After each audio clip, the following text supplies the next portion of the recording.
to chant to a real God. Get on your knees right now and pay homage to Brian Pillman.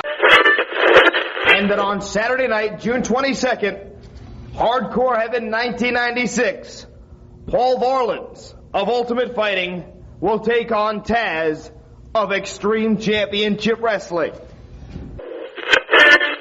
Tyler, tell him. Daddy, you're drunk. Now I worship Raven. My name is Bubba Ray Dudley. He got it! He did it! He said it!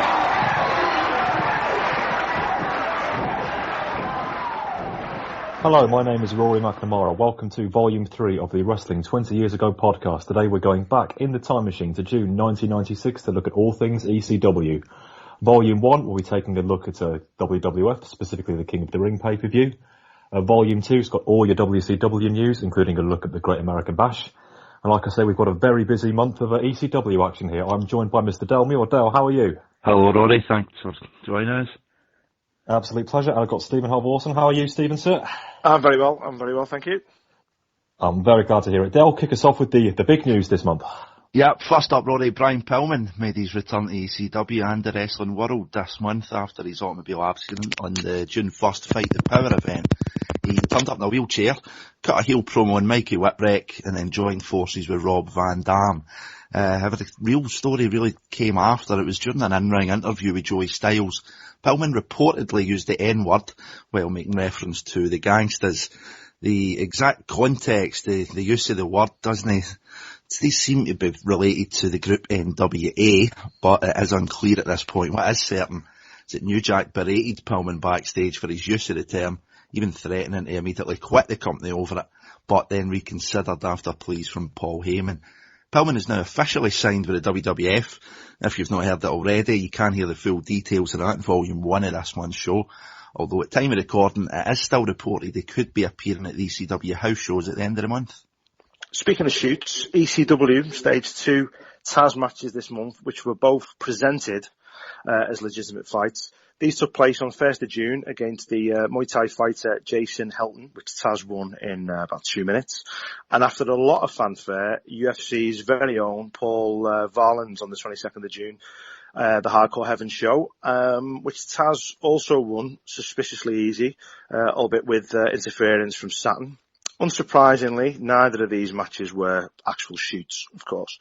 The situation with Varelans in particular would become extremely volatile, with many arguments raging backstage over the finish of the match, the believability of his defeat, and even what his own goals from professional wrestling supposedly were. When the match had been concluded, neither it nor indeed Varelans himself were again discussed on ECW TV that month. Considering the hype the match itself received throughout June, this is very telling, and you'll be able to hear a lot more on this story later. And talking about Hardcore Heaven, the event itself was pretty well received generally. Paul Heyman in particular believed it was one of the finest they'd ever put on. This is despite the show being postponed for an hour after the ring collapse prior to the main event, which saw Sabu go up against Rob Van Dam. Various ECW staff, including former ring crew member Mikey Whitbreak, worked a kind of slick repair in the ring whilst the crowd were occupied by Kimona, who very graciously performed a striptease in the ramp. Shane Douglas cut a heel promo also to pass the time. The show then got back underway after midnight, but eventually the main event was won as planned by Sabu, who beat RVD with an Arabian facebuster. Not unimpressive after the top rope broke 2 minutes into the match. Also in the show were wins for Shane Douglas, the FBI, Tommy Dreamer, Chris Jericho and Raven. Shortly after Raven's successful ECW title defence on the show against Terry Gordy, a month-long angle in which Stevie Richards tried to get him the, quote, dirtiest, slimiest, ugliest beep he could find, culminated in him acquiring the services of none other than Peaches. Now, Peaches is the Sandman's estranged wife and is played by his real wife, Tori Fullington. Even more shockingly, it emerged that the Sandman's 9-year-old son, Tyler, again played by himself, had also turned against the Sandman and now worships Raven. Disappointingly, however, the unfolding of this angle was heavily affected by technical problems in which the microphone regularly failed, and this failure led to a further 20-minute delay of the show. In other Raven news, there are rumours circulating this month that WCW are interested in signing him, possibly to form a stable with Diamond Dallas Page, and this would explain why Page himself attended an ECW show this month in an apparent attempt to persuade Scott Levy to join the Atlanta promotion. And just in addition to the news there, the will they won't they about ECW finally going to pay-per-view, the latest news we've got on that is that they're looking to finally go up on pay-per-view at some time in the autumn. The current plan is for the show to actually be recorded on a Friday and then be shown as live 2 days later. Obviously worried that certain pay-per-view companies might not be too keen about broadcasting something completely uncensored. And they're currently looking for sponsors, so good luck with that. One thing they have done, they have increased the size of the ECW arena. They've added some more bleachers, I believe, and they're looking to take it up to a 2,250 capacity before too long. So, yeah, more rabid fans. And fewer lockouts this time, which is quite important, as we'll get to when we get to the Hardcore Heaven review. But we're going to work through, first off, the Hardcore TVs that we have seen this particular month before the pay-per-view. Well, the one-day pay-per-view event that Hardcore Heaven is, it was released straight to video. Now, Hardcore TV, 4th of June. Most of the action here comes from the Fight the Power event, which was mentioned in the news, which was broadcast on June the 1st. We will not be going through the whole event for you, but there's lots of important things that we will be tackling. We'll begin this now, including the match, the Taz match, which we'll be paying particular attention to. But this edition of Hardcore TV from the 4th of June begins with Stevie, Richards and Raven in the ring. Richards puts his arm around Joey Styles, who looks somewhat weirded out. Richards tells us he's on a mission that Raven sent him on to find the most disgustingest, skankiest bleep he could find. Richards tells us that she will be at your beck and call to do anything you want her to do. And he brings out, of all people, Divine Brown. Now, those of you who don't know who Divine Brown is, how can I put this?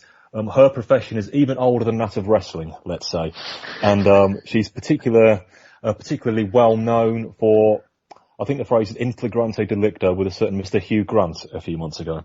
She comes out wearing an ECW shirt and she straddles herself alongside Stevie Richards, because why the hell not, eh? Raven says she hasn't been with enough people yet, I don't want her, and he walks off.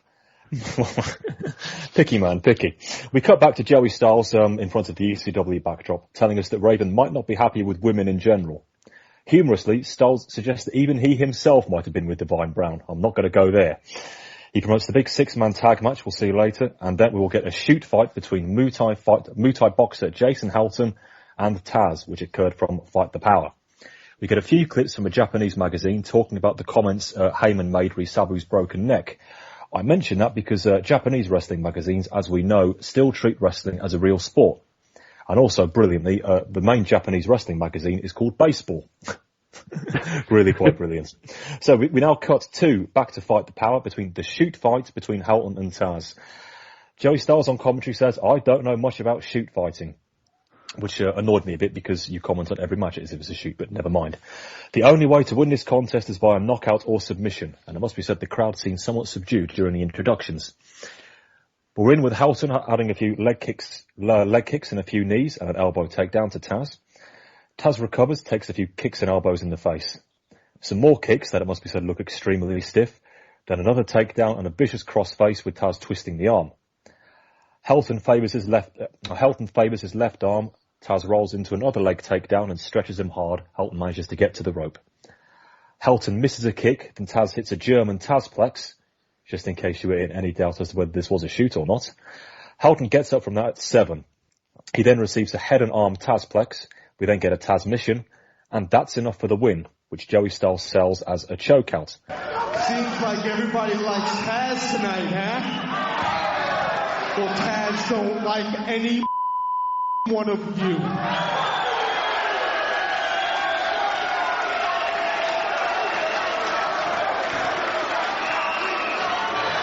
I can't find, Bill Alfonso can't find one man to give me a friggin' fight.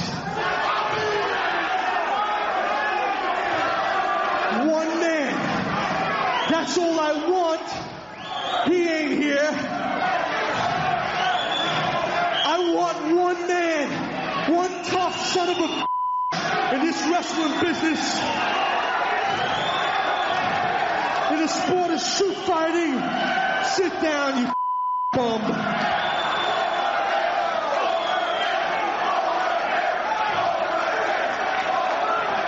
Styles, what are you doing?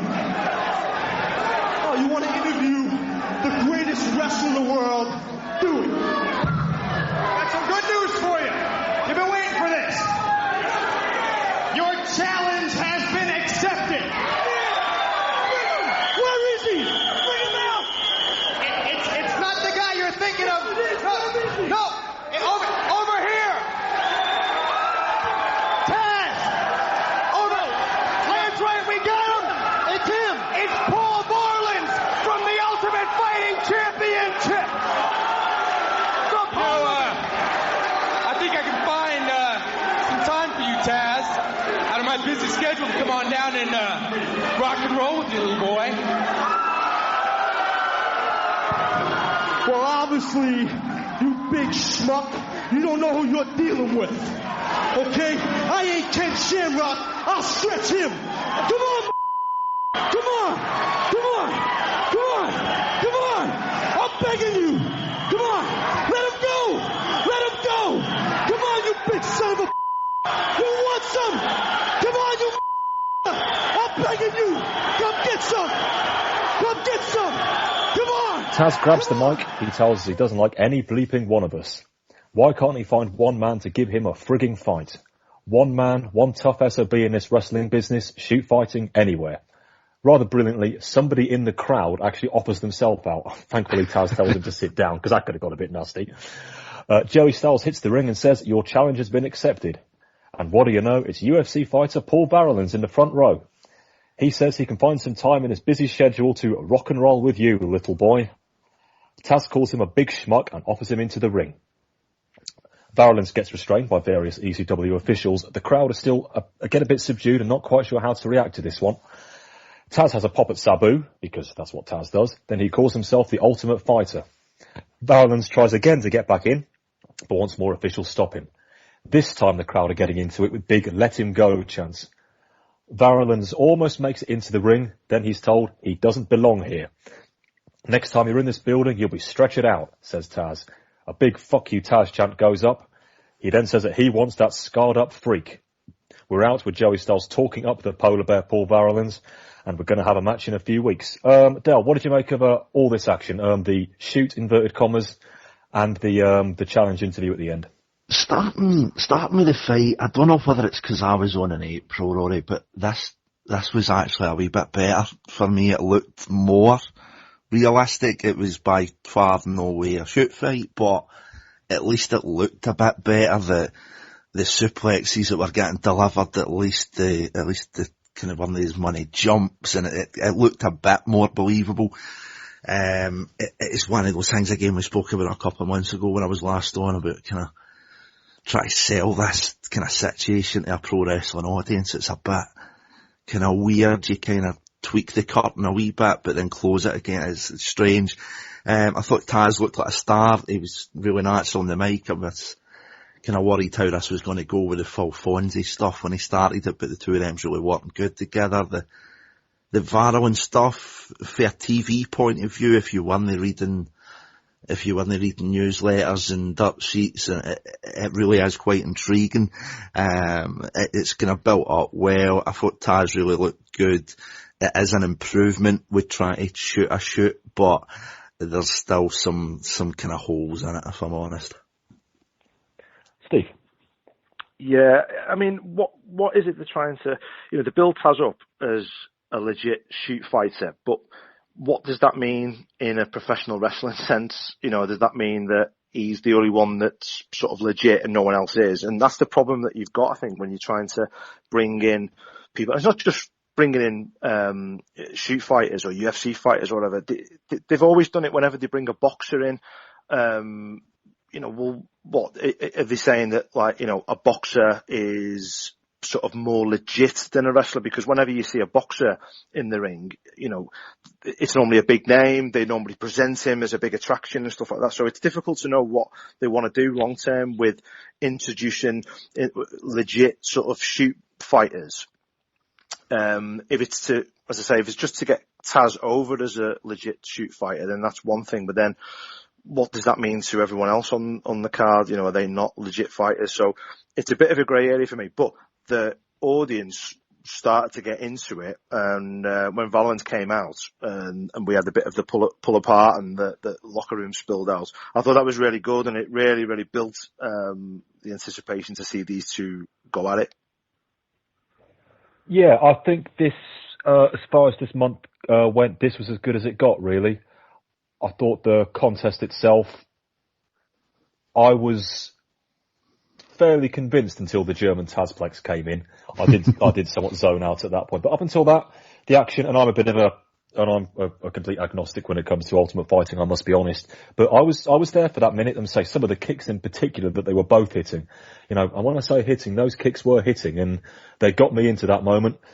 I mean, as soon as Taz hit the Tazplex, I knew, and I think everybody watching you, that he was going to win this match. I don't think anybody could really dispute that. And yes, it's an interesting one, Steve, you put there. That is the eventual goal of all of this, to try to add some sort of Ultimate Fighting statistic come strength to Taz's bow. I wonder if that's where they're going, but I'm not sure if Taz really needs that at this point. He's already seen by the ECW fans as this ruthless suplex throwing killer. There's only so far you can actually go until it goes beyond the realms of believability, I think. The interview itself, when he called out Varelans, I mean, it was perfectly fine. I mean, Varelans only said about 7 words. 3 of those were rock and roll. And if you're watching along with us, get used to him saying that during the next month, by the way. It was fine. It was absolutely fine. The crowd took their time to get into it, because I'm still not entirely sure that there's no doubt at all that the crowd knew what they were watching in the match against Halvorsen, but I still think there were some of the fans who thought, oh, hang on, Varelans is a real fighter. This could get a bit tasty at some point. And then in the end, they just went along with it, which was great. It needed a big crowd chant along. And this was an excellent start, as we'll discover as we go through the month. Things went south pretty quickly after this, I'm afraid. But they started off on the right foot anyway. And on this one, at least, fair play to everybody involved. We move on with Joey Styles, and he's telling us that Varelans has no comment. We might hear something from him soon enough, though. We don't, incidentally. Now we get the feature match, which is a 6-man tag team elimination match between Tommy Dreamer and the Pitbulls, and the Bruise Brothers and Primetime Brian Lee. The winner on the babyface team will get a shot at Raven's title down the line. We get some shots, some fan cam shots of Brian Lee beating Dreamer up with a cinder block. And then we get Dreamer hitting him back with a chair. We also get a bit more fan cam footage of him being hurled into a stop sign, which, as Karma would have it, is exactly what happened to Raven at House Party a short while ago. We're not going to go full play-by-play on this particular match because it's absolutely insane. One thing we do get, which is replayed a lot throughout the month, is a huge chokeslam that Brian Lee hits on Dreamer from the crow's nest through 2 tables, which looked as painful as all hell. I should add that that's not as bad as it gets for Dreamer this month, by the way. That was a bit of a precursor to what we're going to get in a couple of weeks' time. Eventually, the match breaks down. Dreamer gets eliminated when we're on 2-on-2 by Pitbull tried to super bomb Tommy Dreamer onto Lee, but one of the Bruise Brothers pulled him away. Tommy at the table. So it got back to Pitbull 1 versus Brian Lee and one of the Bruise Brothers, and he managed to pin them both very, very quickly, it must be said. That whole situation of getting down from 1-2 to win the match took almost as quick as it's taken me to describe it to you, which was annoying, but you almost have to expect that in ECW multi-man matches.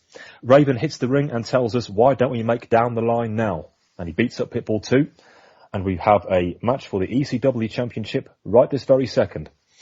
Raven DDTs Pitbull 2 onto a broken table, and he kicks out at 2. Raven throws Pitbull into the remnants of another table, and that also only gets 2. Raven hits some punches in the corner. Pitbull goes into babyface no-sell mode, then hits back with some corner punches of his own. Raven is busted open by this. Pitbull 2 then hits an absolutely beautiful spinning heel kick in the corner, i.e. Raven was lying against the buckles, Pitbull 2 ran towards him and guided a spinning heel kick, sending himself over the top rope, and he landed on his feet on the floor, which looked absolutely fantastic. Pitbull then climbs the rope with a chair, but Raven meets him with a very nice drop kick. The response with a big DDT on the errant chair. Raven then adjusts his boot. Joey says, "Not this boot thing again." He kicks Pitbull in the head, which is how he won a match last month, and that gets the 3. Joey Styles says, "That sucks," and he's right. Guys, so we're not going to go into too much detail on this one because there wasn't really much to talk about in the title match. But Steve, I will ask this: Pitbull 2 worthy title contender? He was in the purposes of the piece. You know, it was good because, you know, if this was a pre-advertised sort of thing, then you probably wouldn't really have paid much attention. But the fact that they worked their way through the elimination match, then it was the, why don't we do it now sort of situation, which we get sometimes. So the crowd are hot ready because they think that, well, we're going to wait for the title match, but suddenly they're getting it there. So the crowd are on side. And I thought there was some good action. I mean, it didn't go very long, the actual title match itself. But I thought for what it was good. You never thought that, he was actually going to win the title. He had a brief sort of comeback as he's, in the corner. And the crowd sort of ate that up. But then we very quickly got the DDT and then this sort of spring-loaded boot that Raven has, started to introduce. But for what it was, I enjoyed it. Delta. Yeah, totally agree with Steve, Rory. Match wasn't too long. It was quite cleverly edited. There was a good few spots in it with the Eagle's Nest, whether it's the chokeslam to the tables or Dreamer Splash through the table. Pitbull 2, he hasn't even got a name, but they made him feel like a legitimate contender, whether it was for a world title or if it was maybe just to kind of build him up maybe for like a TV or something down the line. But I thought he'd done brilliant. He'd done well on the spot. He was gave. Title match didn't run too long, as Steve says, but he's been in a 6-man. It's went all over the arena. We see these matches every single month, but the couple of night spots in it made it feel different, which is always nice. Thought he'd done a pretty decent job overall, yeah. Yeah, with you guys on this one. I actually liked this whole situation a bit more on second viewing. I was first off quite annoyed that a title match, which could have got a bit of build, was thrown away almost instantly. But then, like you say, Del, Pitbull 2 himself had been through a bit of a war beforehand, and Raven being ultra heel that he is, it only makes sense that if he's got the ability to set a title match, then why not do it when your potential opponent is going to be prone and liable to get a bit of a sorting out. The action they had was perfectly fine. I say that spinning heel kick in the corner from Pitbull 2 was absolutely fantastic. I rewound that one back a few times. Definitely check that one out. It's the old, he's got a good touch for a big man, as they say. But I don't like this boot thing. It's, as the old saying goes, it feels a bit Memphis to me. That does. I think if they really want to give Raven something really, really evil heelish, if you want to have some sort of ultra signature move for him loading up the boot. Nah, that doesn't strike me as ECW 1996, if you ask me. It's just about the understandable side of cheesy, but I don't like it. And I don't think Joey Styles does either. So, I'm in good company. We move on and we get the extreme move of the week, which is unsurprisingly the chokeslam from Lee to Dreamer, which they show a lot more, as I say, throughout the month. We get a brief Brian Lee promo telling us the chokeslam was born in ECW and killed everywhere else. Very clever. He has resurrected it and taken it to a new extreme. He calls that move the Prime Time Slam. Joey Styles puts over Pitbull 2. Obviously learned that Pitbull 1 is in hospital. Next week we get this. We won't see it on Raw or Nitro. The very first appearance of the Rogue Horseman, the loose cannon, Brian Pillman, on ECW and nowhere else. Nothing really else to add to the 4th of June apart from a brief shot towards the end of Bubba Ray Dudley using a payphone.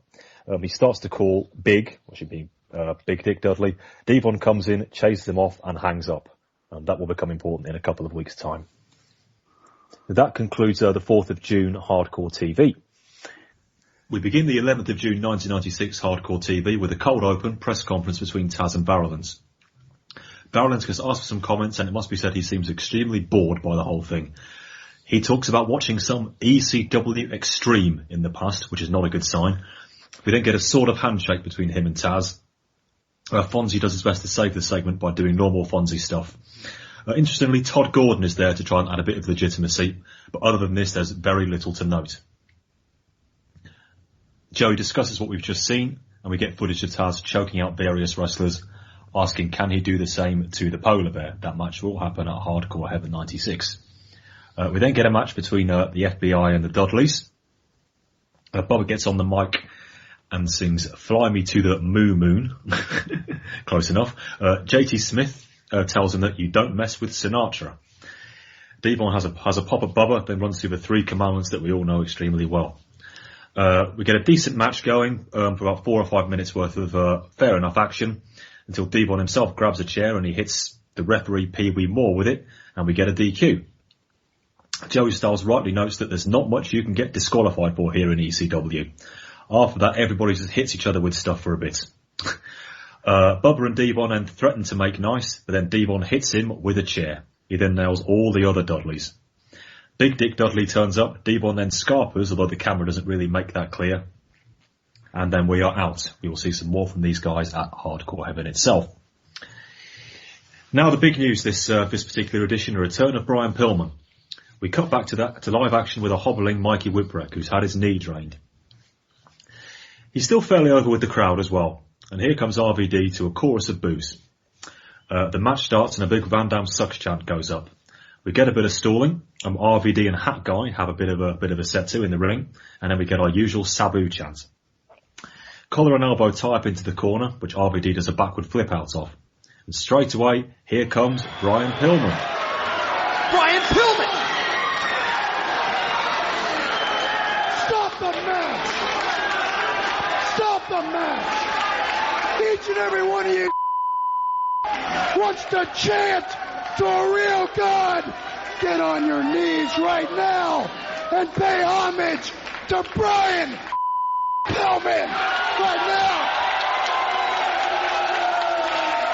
What does he think he is? You got a problem with that, Whitbreak? You got a problem, boy? Come on down and get my face if you got a problem. Express yourself. Pillman challenging Mikey in his condition. What are you gonna do, Mikey?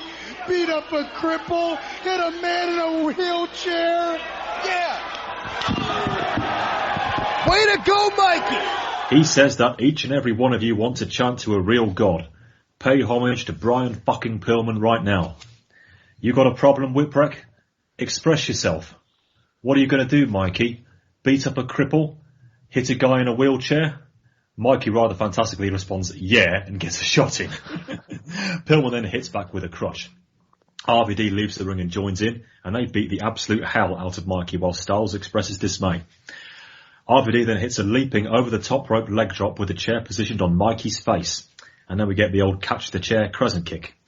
We end up back in the ring, and there's the most academic 3 count in the history of academic 3 counts. Joey Styles heads down to ringside as we watch the extreme replay of that entire exchange. Now, as we heard in the news, Brian Pillman said a lot of things in this particular interview, and it shouldn't really surprise you to know that this particular Hardcore TV edition did not touch on that, so we're not going to touch on that either. We will discuss that when we get to our Brian Pillman section a bit later on. What we do get from here is Pillman calling the fans the lowest form of human life on the planet and pieces of shit. He calls himself a world-class athlete and that he has thrown his fist of contempt in the faces of Ted and Jane. The crowd don't really get that one. He's referring to Ted Turner and Jane Fonda, of course. He then puts over RVD for beating up Sabu. We learn that Sabu sucks and so do each and every one of you, and that Rob Van Dam is your saviour. While he's at it, he has a pop at the Sandman, calling him a bumbling drunk. Missy Hart's management skills are all about how many manhoods she's managed, and the crowd give him some serious jib. He then seems to get a bit bored and says, if you don't shut up right fucking now, I'm leaving. RVD then gets on the mic and rather humorously said, let's get the fuck out of this dump, Brian, he says, and he wheels him off down the ramp. Steve, what did you make of all of this? Missed opportunity, I think. Yeah, I think so. There's some great lines in there, isn't there? You know, by Pillman, and he thrives in this ECW environment. Quite what is going to happen next, we don't know. Obviously, you've alluded to some of the the more controversial stuff that he says during the taping, which no doubt we'll speak about later on. But he's just so entertaining, Pillman, and you're on the edge of your seat and you're waiting, what's he going to say next? What's he going to do next? Where we go from here, we don't know, because there's rumours that he's going to sign for WWF, which then would sort of take him out of this extreme environment. But he just thrives in it, and I wouldn't want to see him crop up anywhere else, really, because he's got the, he's got the forum here to be able to do a lot, and he's pretty banged up at the moment. He's in bad shape, but yeah, he can still, from a wheelchair, lay a real good beat down on poor Mikey Whitbreak, who I thought was really good at actually, I will hit a man in a wheelchair, slap. But he sort of just got pounded into the ground by a guy in a wheelchair, so I suppose that's a bit embarrassing for poor Mikey. Up until that point, you just didn't know what he was coming out for, and Joey goes down to try and grab an interview with him, but it's really sort of it's explosive stuff, and I love it. Yeah. I am still a bit pissed that me and Bobby Bamber never got our wish last year about the Sabu and Taz sitcom. I think there might be legs in Rob Van Dam and Brian Pillman, because just the image of RVD wheeling him out at the end was just brilliant. We spoke on the June 4th show about trying to kind of see the legitimacy in a shoot fight with Taz and Helton. This just, the beautiful sight of Brian Pillman coming into an ECW arena, you never doubt the legitimacy of a potential shoot that's in it. And even when he's working his cell, he's shooting as far as he's concerned, and it's something to behold, man. He just commands a room. There was utter silence when he came out to start with, and it wasn't silence for non-interest, it was silence of just rapid interest. And by the end of it, he just turned into a heat magnet. It was brilliant. And it just makes Rob Van Dam looks like a star as it is. And the fact that Pillman's aligned with him and he's out there in the wheelchair, what's he going to say? What's he not going to say, as the edited TV show would show? But I loved it. Absolutely loved it, Roy. Yeah, I definitely agree with you on the RVD thing. I think RVD in the ring has the offense that a lot of ECW fans would actually like to cheer. So aligning him with an absolute super grade A dick heel to try to get him some heat is an extremely good idea. It's just a shame that now that Pillman was almost certainly a member of the WWF, now we're not going to get any more between them, because I reckon they could have done some really, really good stuff. Again, maybe it's because I hold Brian Pillman promos to a particularly extremely high standard, but I thought this was just okay. There was nothing particularly bad about it. Being in a wheelchair, challenging a plucky babyface to hit him, it's one up. Again, it's ECW don't do anything that's standard stuff, let's be honest, but as much as ECW can, it's a bit rote, it's a bit by the mill. Pillman did absolutely brilliantly with the material, as you would expect, but I almost come expecting a bit more. His in-ring promo, which, as we've already said, was heavily edited from what was actually supposedly said, which we'll get to in a bit, was fine. And you put it best, the guy is a heat magnet. He could read the phone book and you'd boo the hell out of him. He is an absolute star on the microphone. I just expect 9.8 out of 10s from him at least every single time. And this was just a mere 8.8. And that's my fault. It's not his. This was great. Pretty much his parting shot in ECW, as we'll get to in a bit. But not a bad way to go out. But in an ideal world, it would have been even better. But he really is in a field of his own with promos at the moment. We move on with Joey putting over Sabu. We learn once more about the Fonzie and Taz tip-off bad neck angle with RVD, and we are indeed getting a Sabu Rob Van Dam rematch at Hardcore Heaven 1996. Paul Heyman appears on the screen to confirm that. He compares Sabu favourably to many a sportsman. RVD has a receipt coming his way, and Sabu will kick RVD's ass. I really like Paul Heyman doing this, by the way, adds just a tiny little bit of realism to it. We then cut back to action from Fight the Power, which was Shane Douglas giving out the old open challenge for his TV title. As is usual with this kind of thing, he actually squashes a fair few lower card wrestlers and jobbers. Our old friend El Porcho Ricanio has made short work of. Somebody called Donnie Allen doesn't stand much of a chance either. And nor does Devon Storm. What's wrong with the world, eh? Douglas gets on the mic and says, empty the fucking dressing room, I want to work out tonight. Mikey Whitbreak comes out, because of course he does. Douglas beats him with a Texas Cloverleaf for the submission. Who finally comes out but Pitbull 2? Big fuck 'em up Pitbull, fuck 'em up chant. But before that happens, Francine wants to get in the ring, as she does seemingly every week these days. We then get Douglas, charmer that he is, telling us that he's seen Missy Hyatt fuck half the dressing room. He calls Kimona and Beulah carpet munchers, and he tells her that Francine is an ugly bleep. She slaps him, and quite rightly so.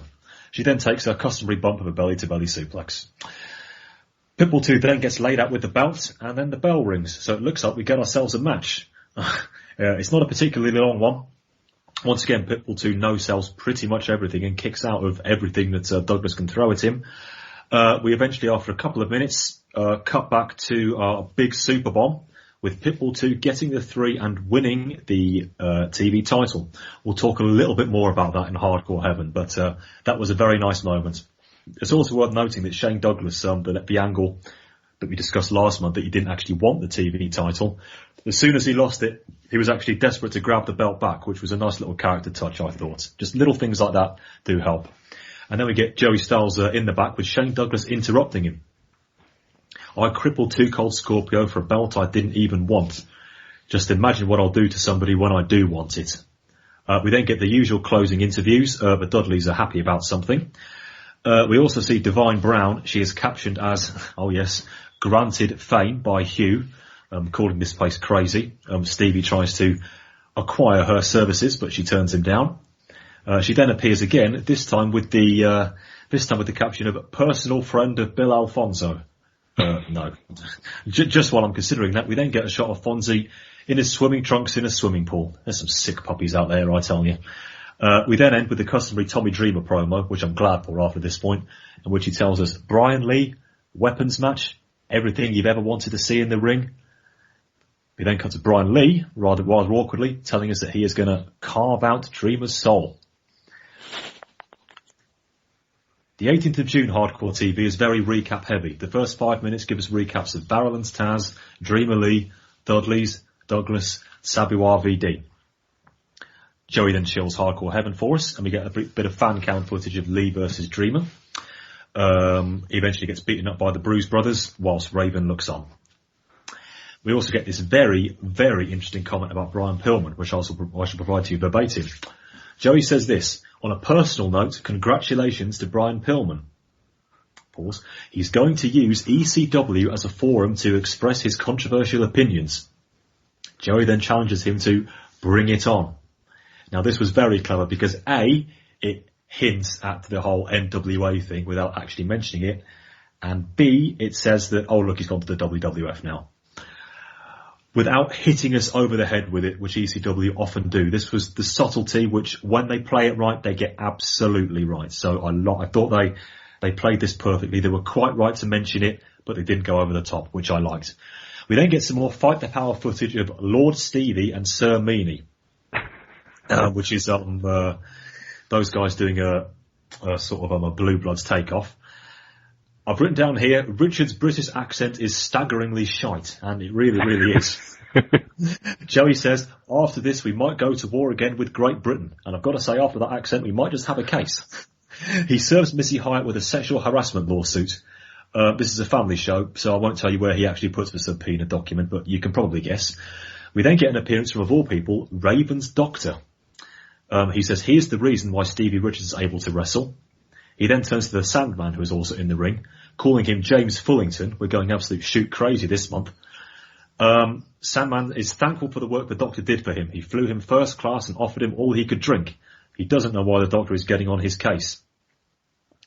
The doctor tells us that he doesn't like wrestling. He says by dealing with the Sandman, his reputation is endangered.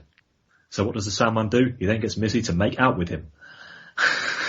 Sandman goes to hit the doctor, I think, but he hits Richards instead. And we then get a Stevie kick to the knee and a figure of four. Stevie shouts out, now we go to school. Just absolutely brilliant. But after a short match, though, Sandman fights out of that. and he wins with a roll-up, while Stevie goes for another figure of 4. A caked in blood Raven comes out and hits the Sandman with a cane. Raven comes out, clips the Sandman's knee, applies a figure of 4, while Stevie applies cane shots. That goes on for absolutely ages. Disappointment there. We then get a very interesting match, if you can seek it out, between Mikey, Whitbreak and Sabu. If you get the chance to watch this, I take it. Particularly for the first 2 or 3 minutes, we see Sabu showing some very impressive mat wrestling skills. Actual wrestling, Rodney. What was that, mate? Actual wrestling. Actual wrestling. The proper bona fide name on the marquee wrestling. I know nobody is more stunned than I am, I tell you. It's a really good fun match. Not quite the classic, but it was played up by commentary, but if you get a chance to seek it out, do so. You know, he does takedowns and leg locks and everything. Okay, it eventually ends with a DDT through a table, but we all knew.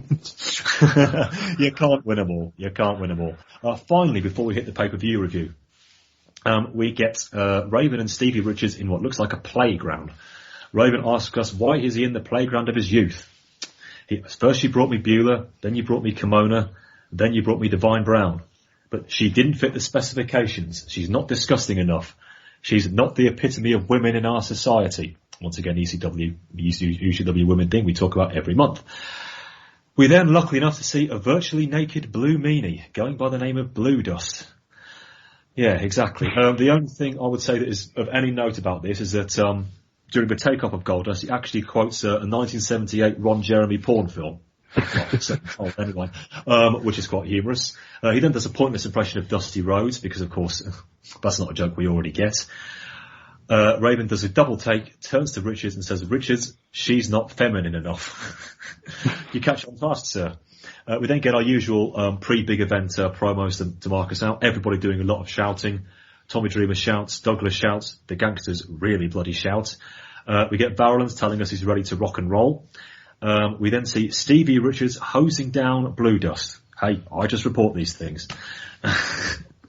In a very nice moment at the very end, though, we get the Sandman raising a beer to Dick Murdoch, who passed away this month, telling us rather sweetly that he's running out of friends to drink with, which was a rare, nice moment. And that will bring us to Hardcore Heaven 96 itself. And our big ECW event of the month is indeed Hardcore Heaven 96. Del, tell us the results of this one, please, mate. Yes, Rory, starting off first with Shane Douglas, the franchise. He beat Mikey Whitbreak. We then had the FBI, the full-blooded Italians, the JT Smith and Little Guido. They were accompanied by Salvatore Bellomo.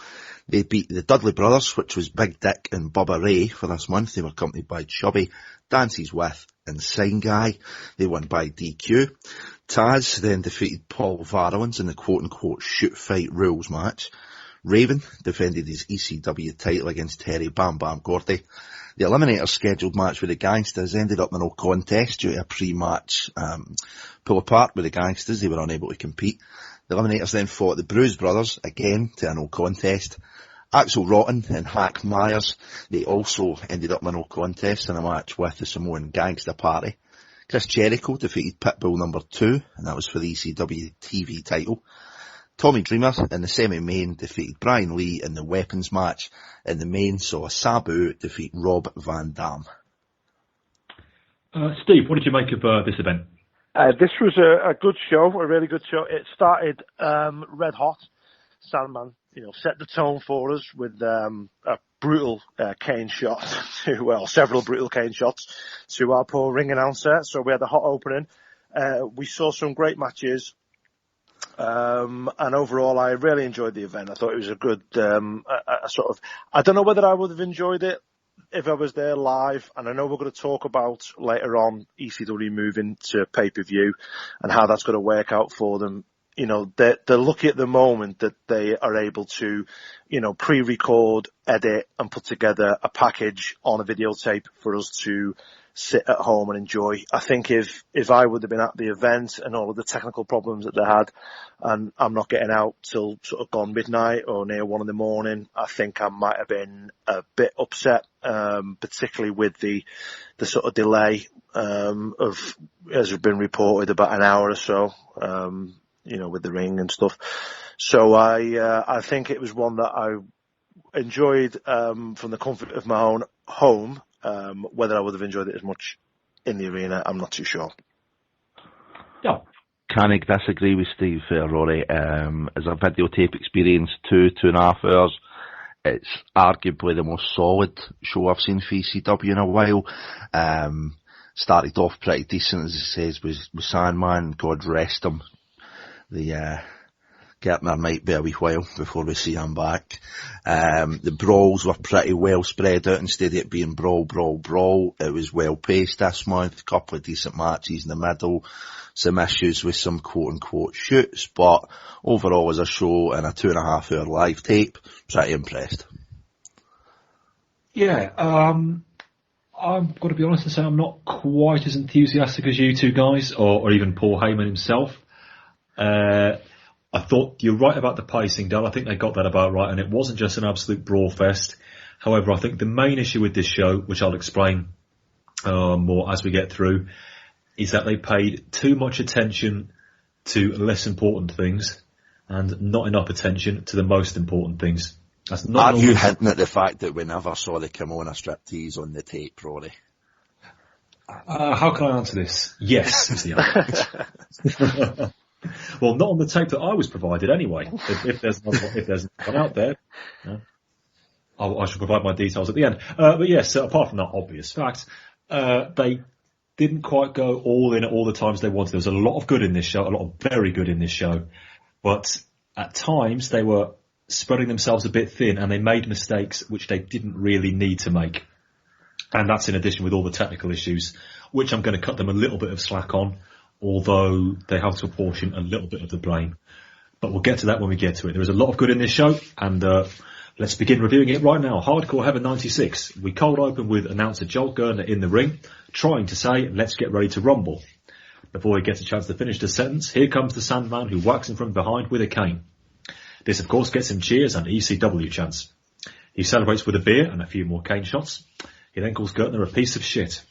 The crowd chant one more time, and Sandman is only too happy to oblige, and obliges again.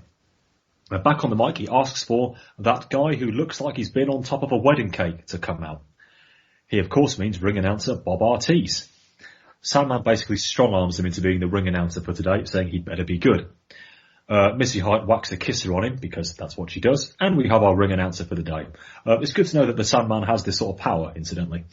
We then cut to a cocky-looking Shane Douglas, who gives Ortiz a bit of a light smacking. He's ready to face Mikey Whitbreak, who is already in the ring getting the jobber entrance. Despite this, the crowd is still very much with Mikey, and he gets a big chant. They absolutely loathe Douglas, though. And the bell rings, and we are in with our first match of the day, which is Mikey Whitbreak versus Shane Douglas. Douglas has a few words with a fan. He offers a handshake, and Mikey accepts, which is quite interesting. Mikey hits a very nice arm drag out of a collar and elbow tie, to which Douglas meets him with sarcastic applause. Mikey hits an arm wringer takeover. Douglas hits back with, of all things, the Polish hammer, and then a few stomps in the corner. Mikey hits a backdrop, followed by a double drop kick. It's very back and forth at this point. Douglas then jaws with Hat Guy's friend who isn't Hat Guy. The bloke with the sunglasses and the grey hair. If you watch ECW, you'll know who I mean. Douglas then kicks back in the ring with a side headlock takeover. The crowd chant what I think is same old shit, which is quite interesting. The event hits a very nice corkscrew vertical suplex, followed by a kick to the bollocks and the dear old pull Mikey cock first into the bottom rope spot. He then hits the Texas Cloverleaf as the crowd rally big behind Mikey, who gets to the rope perhaps a little bit too easily. Mikey goes down again after a football tackle. Mongo who, says Joey. A very nice dragon screw leg whip by Douglas. But Mikey hits back with a leverage move to knock Douglas to the outside. Douglas is eventually in the front row. Mikey gingerly hops onto the top rope, then sort of hits a cannonball all the way over the guardrail. 10 out of 10 for effort, 6 out of 10 for execution. He then hits a leaping elbow over the rail onto the floor, followed by a slingshot neck snap, which looked absolutely awesome. Joey, Mikey might well be the king of this ring. Mikey misses a drop kick. Douglas switches to the figure of four leg lock. Mikey half breaks it up with an eye rake. Then it's Douglas' turn to miss a drop kick. And then Mikey hits the sting headbutt, followed by his own figure of four. Douglas tries to get out of it by hitting the ref. Mikey tracks Douglas back to the middle of the ring. Mikey hits some chops whilst applying the hold and gets a series of 2 counts. Douglas again gets the rope. Again, I would have preferred a bit more drama there. Douglas collapses on an Irish whip, and Mikey gets 2 off that. Mikey goes up to the top for a very nice missile dropkick, which gets 2.5. He then hits a vicious-looking DDT, again for almost 3. We then get another double Irish whip reversal. Douglas wins that, hits a belly-to-belly, and that's enough for the 3 counts. Your thoughts on this one, Steve? Well, it started red hot. The crowd were at fever pitch. Mikey starts strong, but Douglas is just so good at slowing the pace down, executing his own moves, and just getting the crowd to absolutely hate on him. And he just sort of takes Mikey apart. And the crowd just, when I say they love it, they hate it, they love him because he's just great at getting the crowd to hate him. Mikey, for his part, as we know, he's a master of selling and playing underdog, and he does it, to perfection in this match. You've already said about the not very graceful dive that we see from Mikey, and as Joey puts it, we see a nice slingshot rolling neck snap in the match. Douglas's reaction to the headbutt to the groin and the figure of 4 is just great, because he just carries on talking trash while he's in it. He talks trash to Mikey, he's talking trash to the audience, he takes a couple of slaps across the face and just carries on talking trash, and it's just great. It's great stuff to see, and Douglas just looked really strong in this. The loss probably won't hurt Mikey too much. It was a great opener. Yeah. This is possibly the strongest start I can remember, at least in recent memory, on ECW Live event, Rory. They usually start off with a couple of kind of 3-4 minute matches. Seeing franchise coming at the start is never a bad thing for me. I love the guy. He's probably the best overall just arsehole in the wrestling business at the minute. Whether it was the stuff that we've seen on TV earlier in the month, whether it's just his kind of in-ring attitude in this match. I thought they done really decent. It was a strong enough match. Mikey Whitbreak is really coming on as a performer. It's as good as a start as you can ask for, I think, especially when we see what's on the card, what we've seen in the last few months. We kind of starts the ECW shows where we're usually needing to call out 911 to stop them. The crowd did kind of come down a wee bit, but as I say, for an opening match, it's as good as I've seen in a long time for this company. Yeah, I'm with you on this. This was, just looking through the card again, this is very possibly match of the night to me, if I'm being honest. I thought both these guys absolutely brought it. The thing I really do like about Douglas is, perhaps more than anybody I can think of in all 3 main promotions, he absolutely gets the most out of his fairly limited abilities. He's good in the ring. I say he's no more than that. He's good in the ring. But like you were suggesting, Steve, everything else that comes with it, he is so into that heel character. He adds 2 or 3 points onto every attribute just with that alone, and it makes him such a compelling watch. Mikey in the ring is absolute night and day now to what he was when he even had his title run. He's clearly made some serious strides, put in the effort to become a better in-ring performer. He's still a bit sloppy. That cannonball was extremely ambitious, but it didn't quite work. But God loves a trier and all that. He's got, I think, putting him in opening matches with people like Douglas, where he gets a chance to sell, but also gets a chance to show some decent offense himself. Real advantage to him there. Although I must be honest, I seem to say this every time I'm on the pod, I'm still not entirely sure where they're going to go with Mikey. Is he just going to be the proverbial good hand? I don't know. But if he is going to be a good hand, he's becoming a pretty good one. The finish was perhaps a little bit out of nowhere, but at the same time, especially after losing the TV title, I do think Douglas had to win this. I do wish he had a slightly better finisher than a belly-to-belly, though. That's pretty second day of wrestling school, but it is what it is. But yeah, a fine opener between people who brought it. The crowd were pretty into it. There was some really nice stuff, surprisingly good chemistry, and a really excellent start here. So my props go to both of these. We then jump cut to Joey Styles in the ring. He welcomes us to ECW. No time like the present, I guess. He then tells us we are in beautiful downtown rustic South Philadelphia, Pennsylvania. Sadly, he doesn't say that hardcore's coming home. Oh well. He reluctantly announces Baron von Stevie and Blue Dust and his director Patricia. Baron Von Stevie, obviously, being Stevie Richards doing a whole Baron Von Raschke takeoff, complete with cape and claw hand. Call me biased, but my notes here say, I bloody love this man. Stevie gets in the ring and his bald cap falls off and he quickly replaces it. I'm not sure if that was meant to happen or not, but if it was brilliant. If it wasn't, it was even more brilliant. Whilst we're waiting around for that, Joey Styles calls the WWF a circus, just because he can. Stevie grabs the mic and in his best, worst Germanic accent says, Joey Styles, the people need to know just what Baron Von Stevie and my masculine friend Blue Dust are doing out here. He tells us Raven will find and receive the most disgusting, dirtiest, slimiest woman in society. He then lets the claw control him, which words cannot do justice to Stevie Richards doing the claw. I could be here until Christmas trying to describe it. Please just dig out the tape and watch it. It is absolutely sensational. He rather blocked his copybook by saying, we will show the world just what women in society are all about, but this is ECW. Blue Meanie then gets on the mic, because you can't have it all. He then drops to his knees in front of Joey Styles. Joey unsurprisingly runs away. Then, magnificently, probably one of my contenders for moments of the year, Stevie then puts the claw on Joey, who just brushes him off as if he was swatting a fly. Absolutely fantastic. Stevie's reaction is priceless. Joey then hightails out of the ring.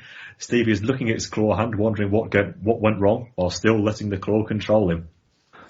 He then climbs onto the back of Meanie, who then falls off quite fantastically, and then eventually the Meanie sort of half piggybacks Richards out of the arena. Oh dear. Del, I know this was mainly meant to be storyline development for the Ravens situation, but for me this was all about the boy Stevie. It was amazing. We never really spoke about it too much earlier on, were but the Divine Brown segment, he saved that as much as it could be saved. This was just brilliant. How many people were aware of Baron Von Raschke, I don't know, but for those years that were, it was just brilliant. I mean, the guy, half the time he's throwing about in Daisy Dukes, he's wearing cut-off t-shirts, and he just looks like an absolute cretin, but he does the proverbial, he makes chicken salad out of chicken shit, and there's no finer example of it for me in the business than it. Couldn't agree more. Steve? Oh yeah, definitely. Yeah, I mean, going back to the TV with the Divine Brown situation, she's wearing those 10-inch heels, and it looks like she looks like she breaks both ankles when she first gets in the ring. And luckily for us, Stevie just sort of picks it up and he holds her. He literally holds her. No mean feat for a 1996 Divine Brown. Yeah, exactly. Now. But yeah, he's brilliant. And in this, I mean, Joey almost steals the whole thing with the just brushing away of the claw. And thankfully, Blue Dust has decided to go in like an all-in-one thing rather than the body paint that we saw on TV. You know, that's a concession for us, so that's good. I can't believe I'm going to say this. I'm not even sure it was body paint last time. I want to say it was, well, no, I don't want to say, but I think it was actually blue cake icing. But it looked like icing. Yeah, it did actually. Yeah, it did look like icing. I will leave that image holding in the air for everybody. Finger licking good, Rory. Easy now. Oh, goodness me, snap back in. Right, Stevie Richards, yes. The thing I like about Stevie,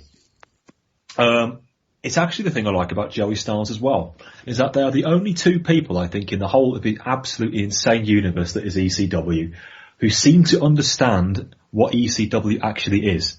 And I don't just mean they go around giving snarky shoot comments all the time. I mean, they're the only two who Joey Styles seems to realise that everybody here is just insane, and maybe because of that, I'm the insane one. And Stevie Richards is insane. The whole thing for his character is one big joke. But that could not be more of a positive if I tried. He takes that ball every time and he runs with it. I get the sense that every time he's in a segment, he is legitimately himself having the time of his life. And that, I'm sure that reflects on a lot of fans. It definitely reflects on me. I could watch his segments all day long. He's an absolute jewel in ECW's crown, and his super kick is pretty bloody good as well. I think he's absolutely magnificent. I hope we see a lot more of him to come. The only thing I will say in slight mitigation is that he is such comic relief, and he is so bloody funny that occasionally it isn't always the perfect counterpoint to Raven. I think I do sometimes struggle to believe what their relationship actually is. Sometimes I think, if I was Raven, why don't you just ditch this absolute clown, you know? Then, you know, keep your idiots close, I guess. So that's a slight problem, but really, that's absolute nitpicking. Stevie Richards is absolute solid gold. Yeah.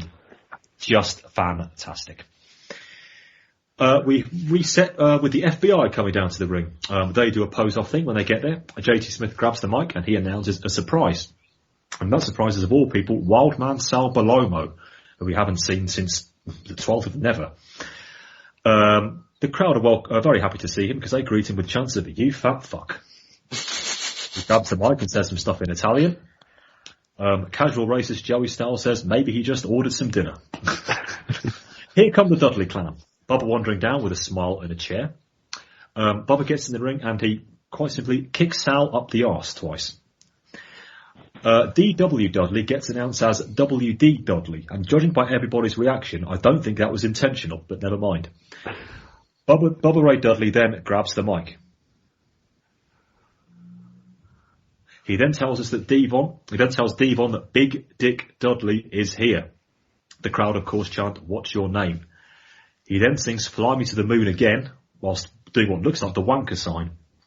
He then turns towards the FBI, says, "Your mama." And then he tells us that my name is Bubba Ray Dudley. The crowd absolutely bay for that, and so do I. Such a simple but brilliant bit of character development, which I absolutely loved. I think it was also the right time to do this as well. He gets back on the mic and says, "Hey, everybody here hates Devon, right? Thou shalt not fuck with the Dudleys." We get another jump cut, and then we get the match between FBI and the Dudleys. We cut to Bubba Ray giving Guido tons of splashes. He is called Matt Pizza by Joey. We then get to see a slingshot gourdbuster by Bubba. Big Dick Dudley is working on JT Smith at this point, who does a 720 spin off a clothesline. Bubba then grabs a chair, but Guido runs out of the ring. We get the FBI and Balomo threatening to leave the ring. Bubba then goes up to the top rope and tries to dive on all of them. Sadly, he missed, but it was a very impressive visual. He landed very hard on the steel. He recovers quickly and hits Guido with the chair a few more times. He then decides to steal Hat Guy's hat. The chant, "Crowd at Hat Guy, where's your hat?" Of course they do. Bubba's in the ring wearing the hat, but Guido shit cans him. Big Dick goes into no-sell mode off a double clothesline and then hits a double choke slam. Double joke award, Joey on the mic, "Somebody call 911. Guido gets press slammed onto the timekeeper's table while Sal gets in a few shots. He then hits Big Dick Dudley in the head with these chair shots, which again he's no selling. BDD then picks Sal up and carries him to the back, leaving Bubba 2-on-1. JT Smith hits a very nice somersault leg drop. Bubba kicks out at 2, and now here comes Devon Dudley. He actually attacks the FBI. He gives them both chair shots and the bell rings, and I think we have a disqualification. Devon grabs the mic. "Bubba, you stupid idiot, you were supposed to wait for me. Fuck Big Dick, he ain't here. I always got to bail you out, brother." After a dramatic pause, Devon slaps Bubba, then belts him with a chair and carries on doing so. Both DW and Chubby Dudley also get a shot. Devon helpfully tells Chubby that Dunkin' Donuts is hiring. "Where's Big Dick now, huh?" he also says. Devon leaves the ring. He then heads to the back and gets ready to scarper, telling Big Dick Dudley that he ain't hard to find. BDD chases him out as Devon hits the car, gets into the car, and we're all done. What did we make of this, Del? First things first, I need to pull you up for a comment, Rory. Yep. You mentioned Joey Styles, you mentioned Shane Douglas, both getting ECW. For me, there's a very notable third name on that. Stevie Richards, and Joey Styles. The third name for me is Bubba. Bubba just gets this. I left him out for a reason. I'll get to that in a second. Yeah, he's funny. He's good in the ring. The character development, as you said, with the introduction. Bubba just gets it. I wondered at the start, where's Devon? That made perfect sense. Plus JT Smith was in it. You know, I've got a soft spot for the big man. I just thought this was really, really well done. Steve? Yeah, I couldn't agree more. We've had this family feud build up in a few vignettes over the last couple of weeks. So everything made sense that was presented. As you'd already mentioned, when Bubba Ray says his name, it's a big moment, and it's so big that it literally floors the FBI. They sort of fall onto the floor, which I thought was a nice touch. They present Big Dick as, you know, he just sort of doesn't sell anything. And the family feud, I guess, will continue with, it's looking like, you know, sort of Devon versus Big Dick for the head of the family, perhaps. That's what, although the crowd weren't really clamouring for Big Dick to come back out when Devon was there. So I don't know where they're going to go, ultimately, but, it was such a fun segment. Yeah, I think the segment definitely overrode the match. The match wasn't much. A couple of decent moments. I mean, Bubba's attempted super top rope something was very, very impressive. It was all about the angle for me, not the match. You're right about Bubba, what you say, Del. But I do wonder now if his character is going to slightly change now he's finally said his name. And I remember saying on the first ECW pod I was on back in December that the character as it stood probably had a limited shelf life, as entertaining and captivating as it was and remained. And him saying his name was an absolute double thumbs up moment. I wonder if he might be showing a slightly more serious side now. If he does that whilst keeps within the main parameters of the character, then I think we're in business.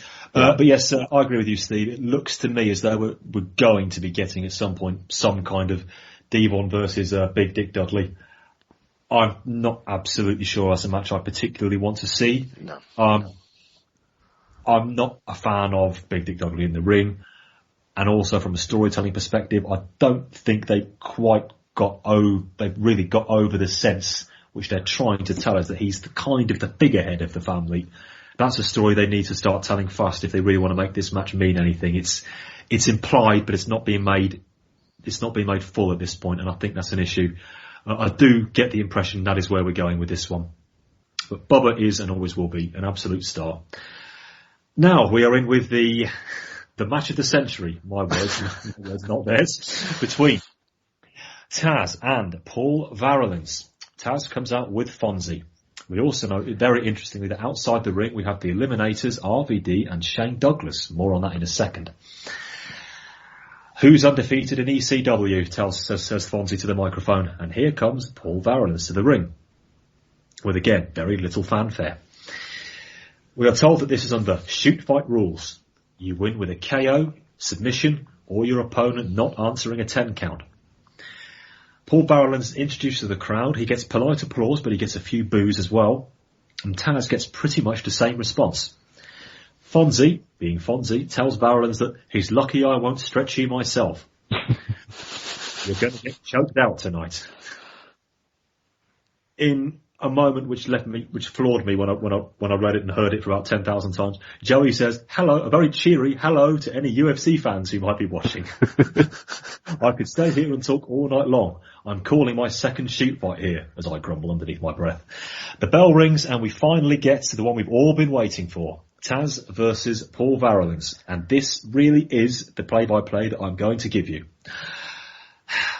Taz begins with a single leg dive, but Varelans fights him off. They then have another go and they hit the ropes. Taz goes for it a third time, but Varelans locks in a chancery. Taz rolls through some attempted strikes from Varelans, and they're both back up to a vertical base.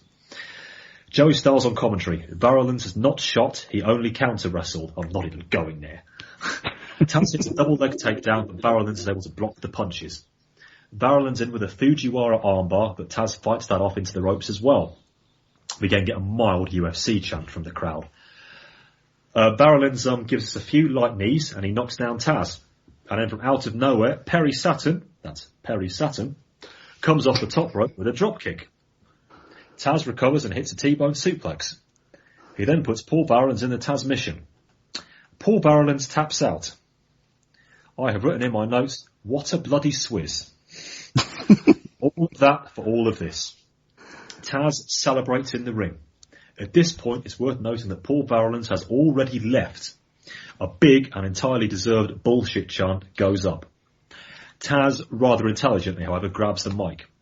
He says this, you know what? You're right. That was bullshit. He then mumbles something by kind of suggesting that this was a shoot and then it wasn't, but he sort of loses it. As I say, we also had microphone problems all day, which didn't help. A big chant goes up of, "You ain't shit." We then get a brief Sabu chant, and we are out. What a joke. Good luck, Steve. Well, obviously this wasn't what they had in mind originally when they put all this together. We had the really sort of good, as we mentioned on TV, set up to this. Then we had the contract signing, which adds a level of sort of legitimacy to it all. So they've given the big build up. Varelans comes out on his own, so straight away that rang alarm bells when Taz comes out with sort of half the locker room. So already you get a sense that something has happened, or they think that something might happen, and they are doing everything they can to make sure that no one goes into business for themselves during the match. Because I was expecting, an entourage, but I wasn't expecting Varelans to come out on his own.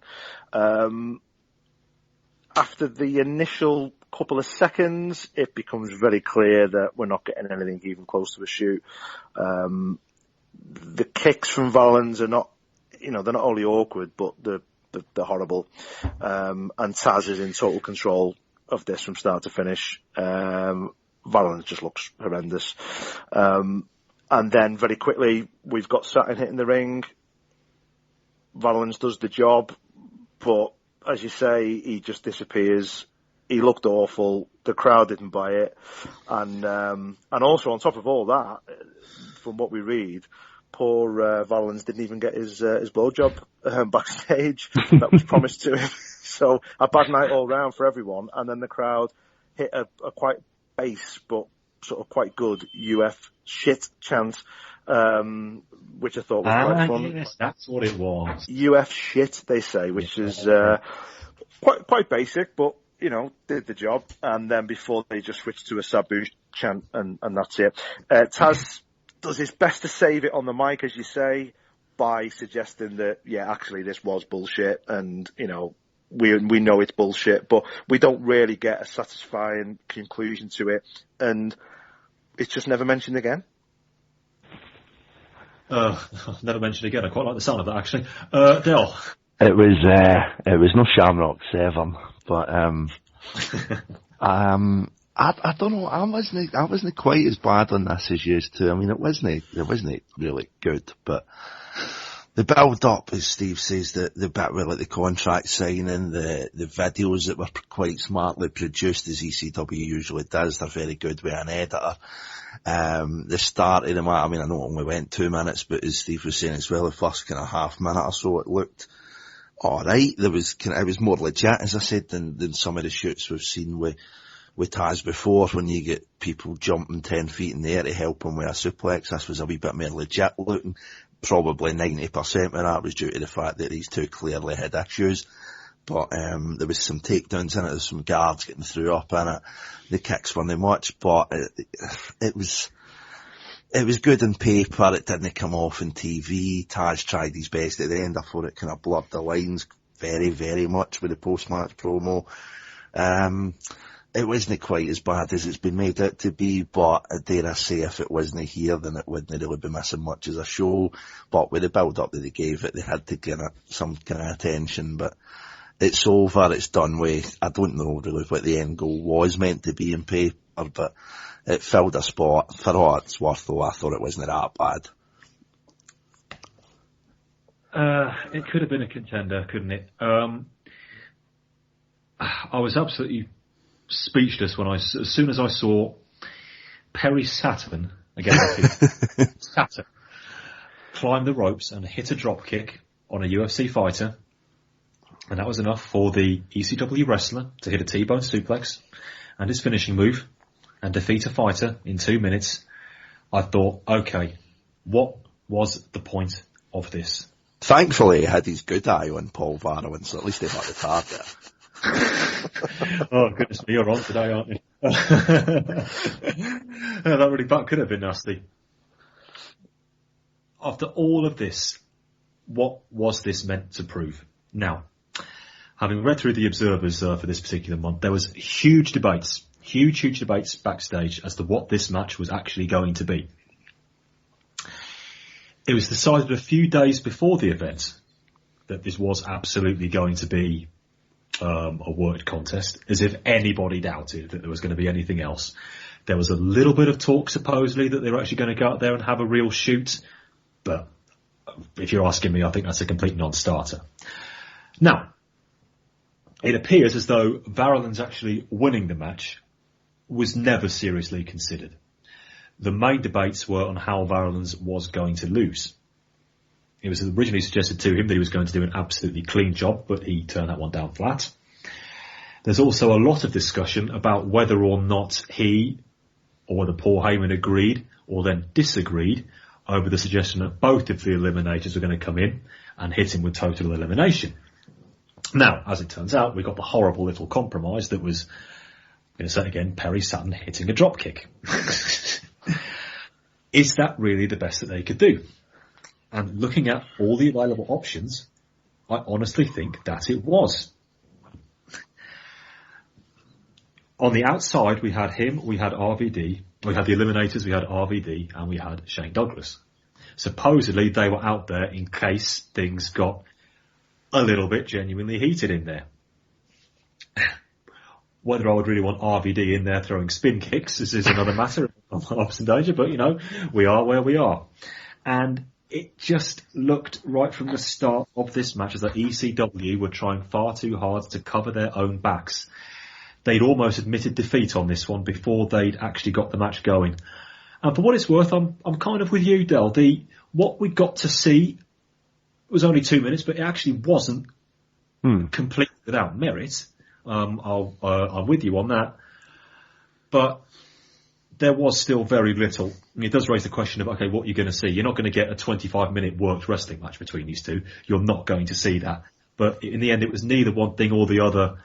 And this particular attempt at cross-promotion has, in my opinion, failed and failed badly.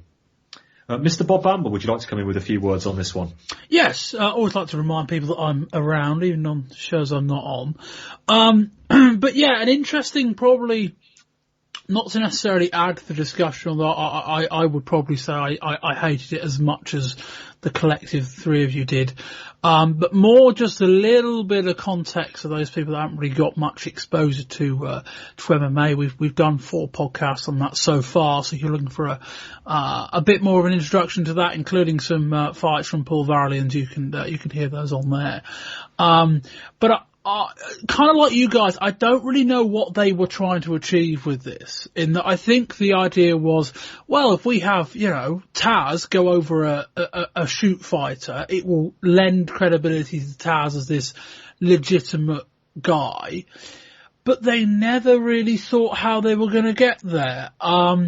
And the fact that as much as I don't get the sense there are a queue of UFC names lining up to compete in ECW, not that none of them don't wrestle, a couple of them do, pro wrestle obviously.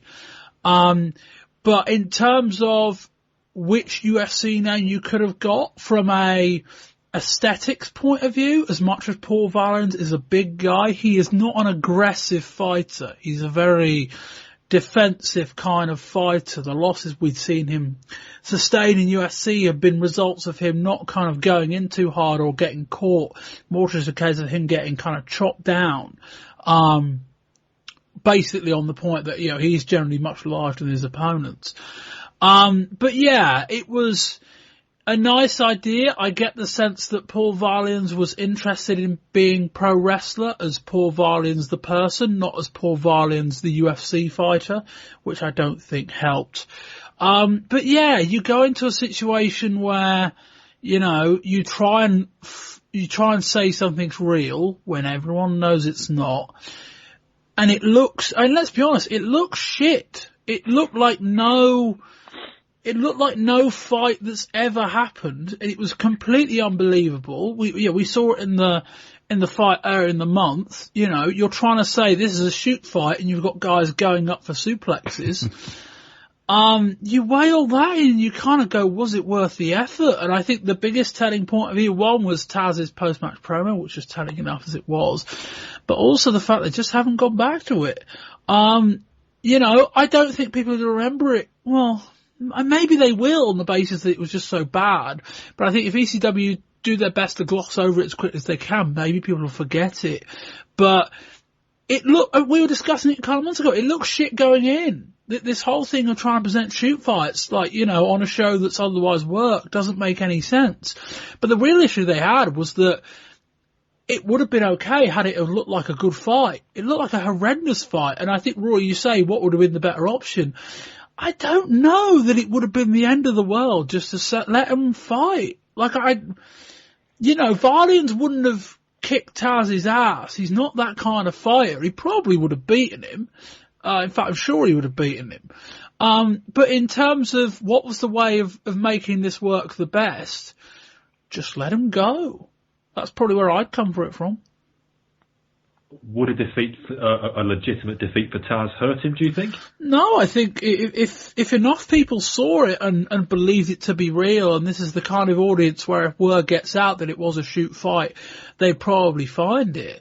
I think if Taz, got beat by an MMA fighter, I don't know that would have been the end of the world. I'd be very, very surprised he'd be any worse off than he was at the end of this now. I don't know about you guys, but I don't think he's gained anything from this. No way. No. And let us never speak of it again. Just to finish this off, ECW made no more mention of this at all during the remainder of this particular broadcast, and the ensuing edition of Hardcore TV. Not a bean, not an absolute bean. So I think ECW learnt their lesson here, and they learnt it the hard way. It's a shame, but they screwed the pooch big time here, I'm afraid, and I don't think we'll be seeing them dabbling in cross-promotion again anytime soon. We see Raven being accompanied to the ring by Stevie, Richards and Nova. And for those keeping score on this sort of thing, Raven is wearing a KMFDM shirt today. Richards gets the mic and tells us about the mission. You told me to get the dirtiest, slimiest, ugliest beep that Dancing Stevie Richards could find. We recap the Divine Brown and Blue Dust offers. And tonight here at Hardcore Heaven, this is the worst I could get. Without further ado, I give you the Sandman's ex-wife, Peaches, who really is the Sandman's wife, by the way. She drops to her knees in front of Raven, and unsurprisingly, here comes Sandman, accompanied by Missy Hyatt. He gets the mic and suggests that his wife is already of somewhat ill repute, and that, to all intents and purposes, he's kind of okay with Raven having a really. Again, we had some technical problems here. The mic did swallow a lot of what they were trying to say, but that's kind of the gist of it. Sandman is basically going to let her go ahead. So if Raven wants to get into the Sandman's head, he ain't going to be able to do it that way. And we cut back to Joey Styles in the back and telling us that Raven is about to defend the ECW title against the recognised #1 contender by the IWA promotion in Japan. Nobody knows who it is. We head back to the ring to see there's none other than Terry Bam Bam Gordy, who gets, it must be said, a very big pop. And we are straight into the match for the ECW title between Raven and Terry Gordy. We spill straight to the outside and over the guardrail with some punches and chair shots already. The camera loses them until we see Raven busted wide open and gets hit with a chair again and again and again. Gordy then brings in a frying pan just to mix things up a bit. As we learn from Joey that Terry Gordy was pronounced clinically dead twice. Not in the context of this match, I don't believe. I think we're going back in time here. We go back to the aisle with a lot of punches and a clothesline and a lot more clobbering. Followed by a corner clothesline. Richards hits the ring and kind of hits a Stevie kick, not one of his best, I have to be honest, allowing Raven time to deliver a low blow. And Raven gets handed some barbed wire. He goes to hit Gordy with it, but misses. And Gordy then knocks him out.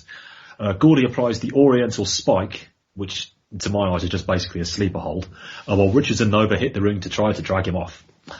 Tommy Dreamer hits the ring with a double DDT for the heels, and he gets then prime time slammed by Brian Lee for his trouble. Lee then gets a powerbomb from Gordy. Terry then grabs the barbed wire as we get a big ECW chant. He rams Raven's head into the buckle with barbed wire wrapped around it. That's wrapped around Raven's head, by the way. And he also clocks the ref, which was a bit stupid. Stevie back in the ring with a much better Stevie kick this time.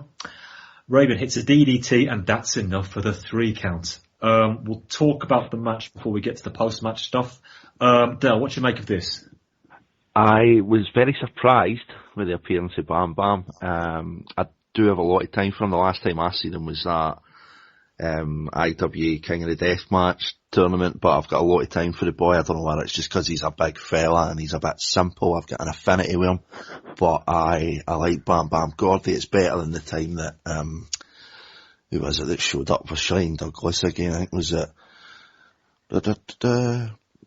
one of the Horsemen, I'm sure, turned up. Was it, who was it, wasn't it? Was it Tully, I think, it turned up with Shane Douglas, and it just stunk the house out. Bam Bam, I thought, done well. He's certainly not what he was in his day, but he's still got enough chops.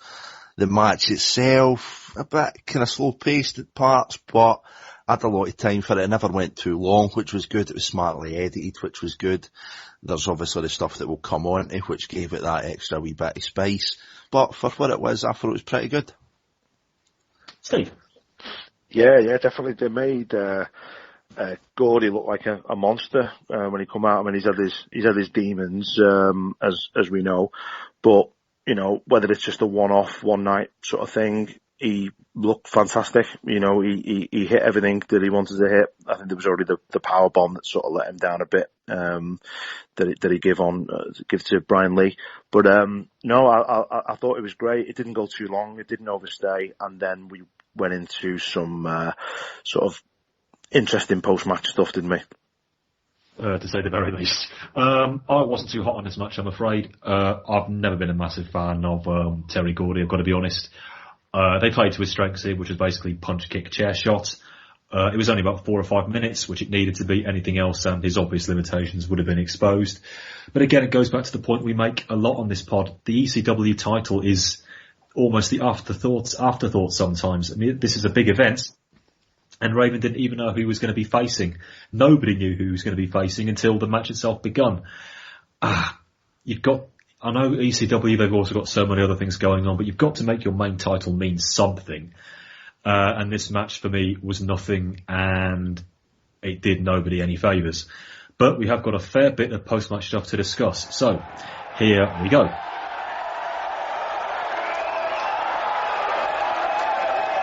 Raven's a mess. Peaches is back and she looks different. Oh no. I don't believe Peaches would sink to these depths. If Raven wanted a woman who was the lowest form of life, he sure did find her in the Sandman's ex-wife, Peaches. Come on, you want me? Come get me, but go to your son! Your son, Tyler! That is the Sandman and Peaches' son, Tyler! Come on, Tyler, tell him! Daddy, you're drunk. Now I worship Raven. He worships me! Oh my... And Dreamer, that you got in the ring wasn't woman enough to sire a child like this one. And you used unprotected sex with my old lady, but your wasn't man enough to impregnate her. Oh my God.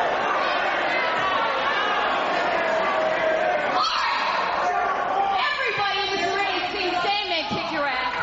But I'll pit fight you right now, all over this arena. Tommy Dreamer hits a DDT, then Lee hits a primetime slam on the chair. The heels now beat up Dreamer and Gordy, and of course, here comes the Sandman. He gives Nova a cane shot as the heels bail. Sandman slowly walks towards Raven with cane in hand. Raven and crew back towards the ramp, and then we see that with them is Sandman's son, Tyler. Raven says that he has Tyler. Tyler gets given the mic, and he says this: "Daddy, you're a drunk. Now I worship Raven." Bloody hell. Beulah then challenges Peaches to a catfight, which I think was completely out of place and happened about 3 months too early. Raven then drags everybody out. Now this is where the angle breaks down for me. We then see Sandman walking down the aisle, in the throes of Emmy fever, doing his very best acting thing, saying, "Don't do this to me, Tyler." An emotional moment. However, none of the crowd care, because Terry Gordy is still in the ring milking the crowd's chance. I have no idea why they mixed these two different segments together. As if that wasn't bad enough, we're then treated to Blue Dust again. He gets the mic and tells us that now we have the pleasure of Blue Dust. That doesn't last for long because Kimona kicks him in the balls. Then Beulah gives him a DDT. We get a She's Hardcore chant, and we are out. Steve, make sense of all of this for me, please.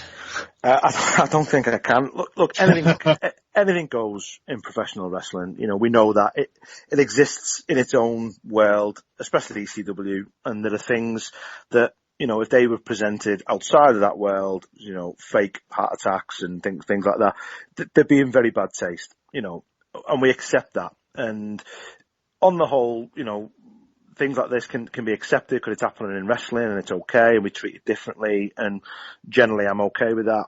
But to start adding the son, Tyler, into it, I think for me is a bit bad taste, and bad taste in wrestling, you know, really has to sort of overstep the mark.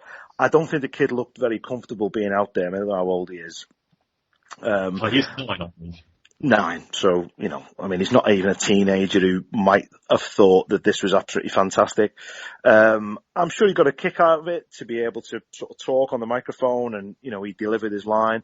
But actually, I think he started to look a bit uncomfortable with it all, and I actually think he starts to look a bit scared when him, Peaches and Raven are sort of retreating to the back. I didn't like it at all, and then it just broke down anyway. But using Sandman's son at 9-year-old is not really for me. No. I don't know whether it's my suspenseful disbelief, Rory, but I genuinely loved the Tyler stuff.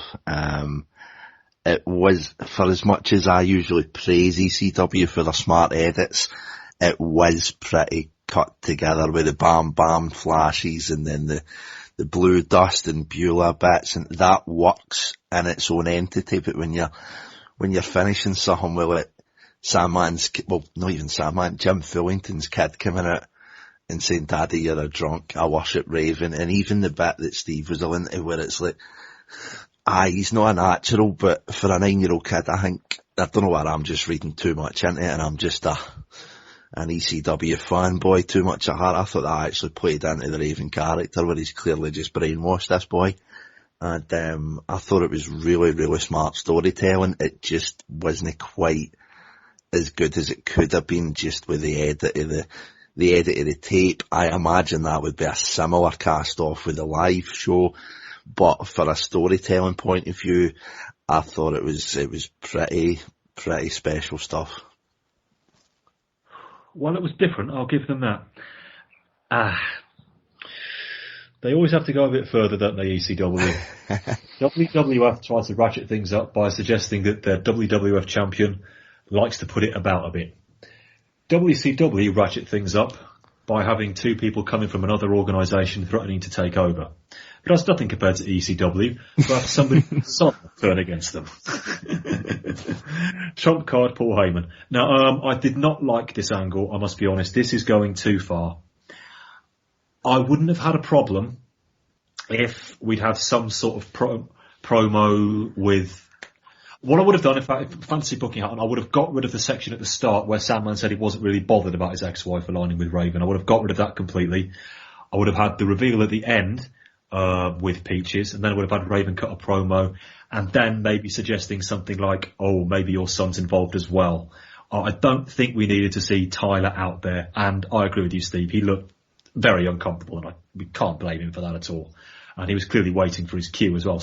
Raven, rather cutely actually, tapped him on the shoulder, which is fine. I don't have a problem with that at all. No, he's a 9-year-old kid. They went too far here. And as I often say with a lot of ECW angles, you know, where do they go with this? I mean, there are avenues that I get the impression they want to explore here. Would I recommend them doing so? Who knows? I just hope they've got a real end game for this one and they don't tie themselves in knots. But again, despite my dislike of the angle, I think they got it completely wrong. I wanted, if my son has turned on me and I'm in the process of telling a story, I want every single pair of eyes tranched on me when I walk to the back. I don't want them chanting for Terry frickin' Gordy. I want them watching me. And the crowd would have had the crowd would have had sympathy for Sandman. Even if they just responded by their big Go Sandman chant, that would have been fine. But I don't see why they had to mix it in with everything else. They say the Bueller challenging Peaches to a cat fight just killed the momentum. That's happened way too early. But we've got to see Blue Dust get beaten up, so all's well that ends well. But this angle is definitely one to watch, I think.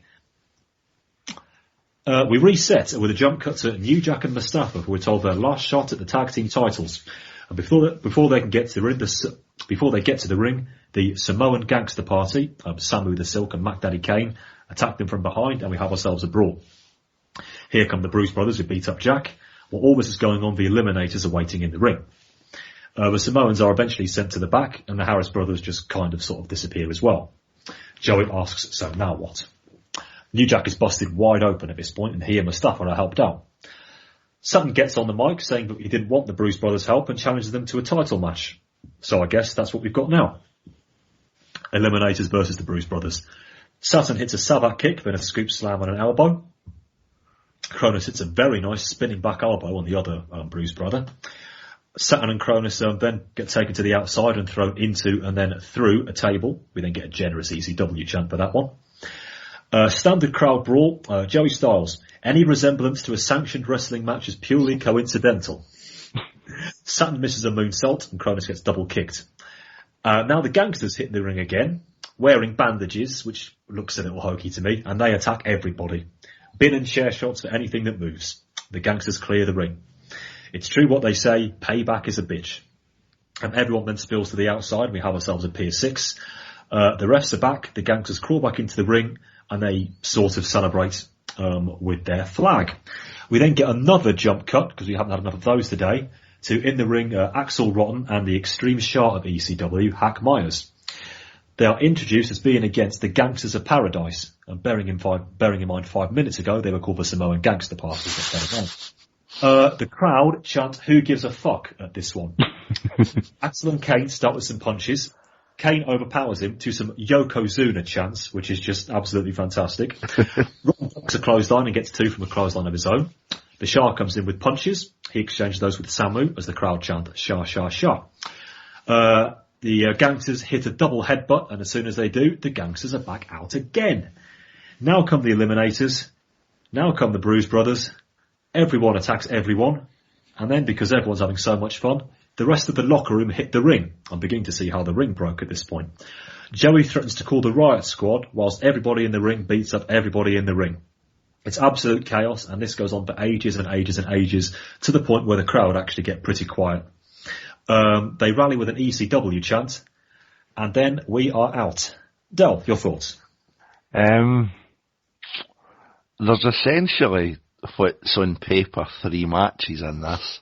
Yes. And I'd be struggling to tell you much about anything. The Eliminators Gangsters story, chugging along fine. It's been going a couple of months now. There's a full tag thing, the jumps, the backstage attacks, very reminiscent of the Gangsters and the Enemy before they went to Atlanta. Makes sense. You've got Ron and Don Harris, Don and Ron Harris, Ron, Don, Ron, whoever's who. That kind of adds an element to it when you're getting it kind of built up going in that this is a Gangster's last shot, and then you've got the beat down. Does that really, I mean, it doesn't appear to me that, I don't think the Gangsters are getting wrote out for TV because one of the big companies is going to sign them up, because God help us if New Jack ever goes national. But it was just a bit, well, I don't know, maybe I don't know what the FCC would make a New Jack, but who knows, it is 1996, but in a modern world. It was just too much of a cluster for me. That the pull apart brawls have got a place. The fact that there was so much and so many, and as you say about the ring situation, the full mix up with a Samoan Gangster Party who clearly no one gave a fuck about because they told us. It just kind of, something happened. It's now over. That's it. Steve. Well, what should have been, sort of an ECW palate cleanser after the Sandman sort of thing, just went on for probably, I don't know, was it 20 minutes or so of just pull-aparts and run-ins and things like that. We might end up, where eventually we get a wild sort of 3-team sort of match for the titles, perhaps, depending on what they do with it. But this just went on and on and on, and in the end, the sort of, as you say, the crowd got sort of bored, and they didn't need much of an excuse to start pelting the ring with trash, which is what they did at the end. And there was a couple of hokey things in there. The gangsters, when they came back with the bandages on it, it looked like they'd just gone to see the school nurse, the way the bandages had been sort of applied. I quite, to add to the international flavour of the events, I noticed that Axel Rotten is fighting out in Newcastle, England, so that sort of adds to the international flavour. But no, it was just sort of a messy, not really anything, 20 minutes or so here where not much came out of it. Yep, I'm with you guys. I like the idea of 3 tag teams wanting to win the tag team titles and doing whatever they can to get themselves noticed to do so. That's a good thing. But it just led to lots and lots of tiresome brawls that we've seen a million times. If ECW had what we know as episodic television programs, I would have had no problem this appearing on an episode of Hardcore TV. But with it taking place and taking up 20 minutes of actual proper event time, I lost interest very, very quickly. As soon as the Bruise Brothers came out the second time, I just knew we were going to get another 10 minutes of this, and it was a decent idea, something which happened for good reasons, but the execution was off, and I was just sat on my hands long before the end of it. But we move on with Chris Jericho making his way to the ring for his match against the new TV champion, Pitbull 2. Jericho gets a nice pop, bit of a mixed reaction for Pitbull 2, and we are in with this match. Pitbull throws Jericho out of the ring from a tie-up. Jericho gets back in, hits a spin kick, goes for another, but Pitbull catches him and slams him down, a kind of chokeslam move. Think Akushi beating 1-2-3 Kid at SummerSlam 95 for that one. He gets a cover for 2, then hits a press slam setup straight into a tombstone that was breathtakingly good. Jericho fights back with some slaps, and then we're into a slugfest. Another press slam by the Pitbull 2. Pitbull chant goes up. He goes for an electric chair, which Jericho turns into a victory roll for 2. Jericho tries the old get the big man down offense and resorts to a very nice head scissors as Pitbull goes for another press slam. Springboard dropkick takes the Pitbull out to the floor.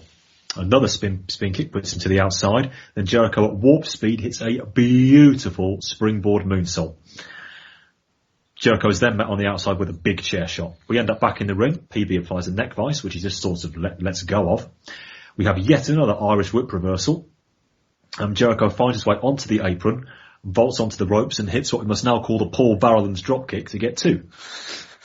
We then have a bit of a move battle that ends with an enziguri with a 2. PB barely kicked out of that one. PB then hits back with a stun gun out of a Thez press attempt by Jericho. He then gets a pin from a snapmare for 2. PB sends Jericho into the buckles and hits a fantastic fall away super slam, as Joey calls it. Both men are then down after that. Shane Douglas appears to try to steal the belt off Francine. He plants a kiss on her and she slaps him. Pitbull 2 steps outside the ring to try and sort everything out, and he accidentally closed Francine. Yep, she takes yet another bump. Jericho goes up to the top rope and hits a big body press, but he only hits Douglas. Pitbull 1 comes out to survey the damage here. Pitbull 2 finds his way back into the ring and he counters a top rope Rana into a very sloppy powerbomb. He barely held on to Jericho there and very nearly dropped him. That could have been quite nasty. Jericho hits back with a lion salt, but he's caught, and both men fight over a tombstone reversal spot. Jericho falls out of the ring after that. Jericho goes for another body press, but is caught into a power slam for 2. We then fight up to the buckles again. This time PB gets crotched on them. Jericho hits a super Rana, getting a 3 count and winning the TV title. Douglas tries to get in, but Pitbull 2 grabs the belt, hands Jericho the belt and raises his hand. Douglas is still fighting to enter the ring as we jump cut away. What did you make of this one, Steve? I loved it. I thought this was a great match. Some really big power moves from Pitbull 2, which Jericho does a brilliant job of selling. We see a Hart family dungeon trademark of the sternum first into the corner from Jericho. The head scissors, which was more like an arm or a shoulder scissors, actually look good. We've seen some great sort of kicks and a hard moonsault which finally put Pitbull down. And, you know, no matter how many chair shots you see, and we've probably seen, you know, scores of them at this event, there's always a more brutal one around the corner. And Pitbull, he hit Jericho with an absolute humdinger of a chair shot during this match. Some real deafening slaps and chops as well from Jericho. It was it was brutal sort of stuff. When Douglas gets involved, though, looking for the belt, which follows up on the sort of promo stuff that he did earlier on, where he didn't really want the belt and now he wants it. And he's just perfect at that. He's got this, I can only describe as a shit-eating grin on his face, which even when Francine slaps him, he's still got it. He's just brilliant. As you say, there's a bit of fun with the couple of reversals from the line salt into a tombstone attempt that looked good, and then the ending I really enjoyed seeing, and I thought it was good seeing Pitbull handing the title over to Jericho as Douglas just goes absolutely ballistic at ringside. I thought that made sense with the story that they're trying to tell. Between the end of the Raven Peaches Tyler Fullington angle and then the tag kind of cluster, the show took a bit of that for me. This really brought it back up. I think they've done with the kind of injury to Pitbull 1, as I said earlier on, the fact that Pitbull 2 hasn't even got a name. I think they've worked wonders in building him up. The fact that he was legitimately looking like a champion when he came into this, I think they've done brilliant. Jericho, for the very little I've seen him, just looks like an absolute star between him and Rob Van Dam. They've got some of these two. I thought the match itself was really good. They did really play up to the big man, little man stuff. They kind of clicked in the ring, which was good. It was good. I really didn't expect the end with the title change. If it leads on a Shane Douglas Jericho match, whether it's in the next month or two or if it's later in the year, as long as we get that match, I am very much in this, Rory. Yeah, me too. 3 from 3 on this one. This was great stuff. I mean, Jericho's only been with us for about, 3 or 4 months, and already he's an absolute ring general in there. Every ECW match I've seen with Chris Jericho, he manages to adapt his style. Where he was in there with Taz, in there with Cactus Jack, in there with Pitbull 2. But every time, he's still Chris Jericho. He's adapting his own style, not just trying to mimic the style of somebody he's in up against. And he gave Pitbull 2 a lot here. There were a lot of handy set-up moves. Not that I would call this match a carry job by any stretch of the imagination. Pitbull 2 more than kept up his end, and he hit some beautiful moves. That press slam into a tombstone. That's a finish, really. I mean, that happened after about 1 minute. Absolute corker of a move. And they had really good chemistry in there as well, I thought. They were there for each other. They didn't even come close to messing anything up apart from the sloppy powerbomb from the top rope Rana. You'd only really know that looked sloppy if you knew what you were looking for. And sadly, me being the cynic that I am, I know what I'm looking for, but I'm not going to mark them down for that. It was a very high degree of difficulty, and they just about pulled it off. A great finish and a really lovely moment. I have no issues at all with Chris Jericho winning a belt this early into his ECW career. He fully deserves it, and I hope we got some more for Pitbull 2 as well, because he's shown that he can definitely get it done in singles. So big thumbs up here from me on this one. Our next match is going to be the weapons match between Tommy Dreamer and Brian Lee. We see Bueller and Winona coming down to ringside, but Tommy sneak attacks Lee from behind, so we're in already. There are 4 bins in the ring which just fill to the brim with weapons. Tommy empties the bins and just hits Brian Lee with anything he can find. Joey and I agree it's difficult to see what they're actually hitting each other with. We fall outside and Tommy eats a table face first, then gets belted over the head with a pallet. We end up in the crowd while I'm stunned. They go all the way to the back and then all the way outside. Lots of crowd members are following them here, so we can't really see them for about 20 or 30 seconds. The camera eventually finds us with Dreamer being rammed into a truck. He then gets another face-first shot into a metal garage door. He's busted wide open. And then Lee absolutely hammers his face into it about 5 or 6 more times. Take care of your opponent, man. Dreamer then hits back with a steel chair.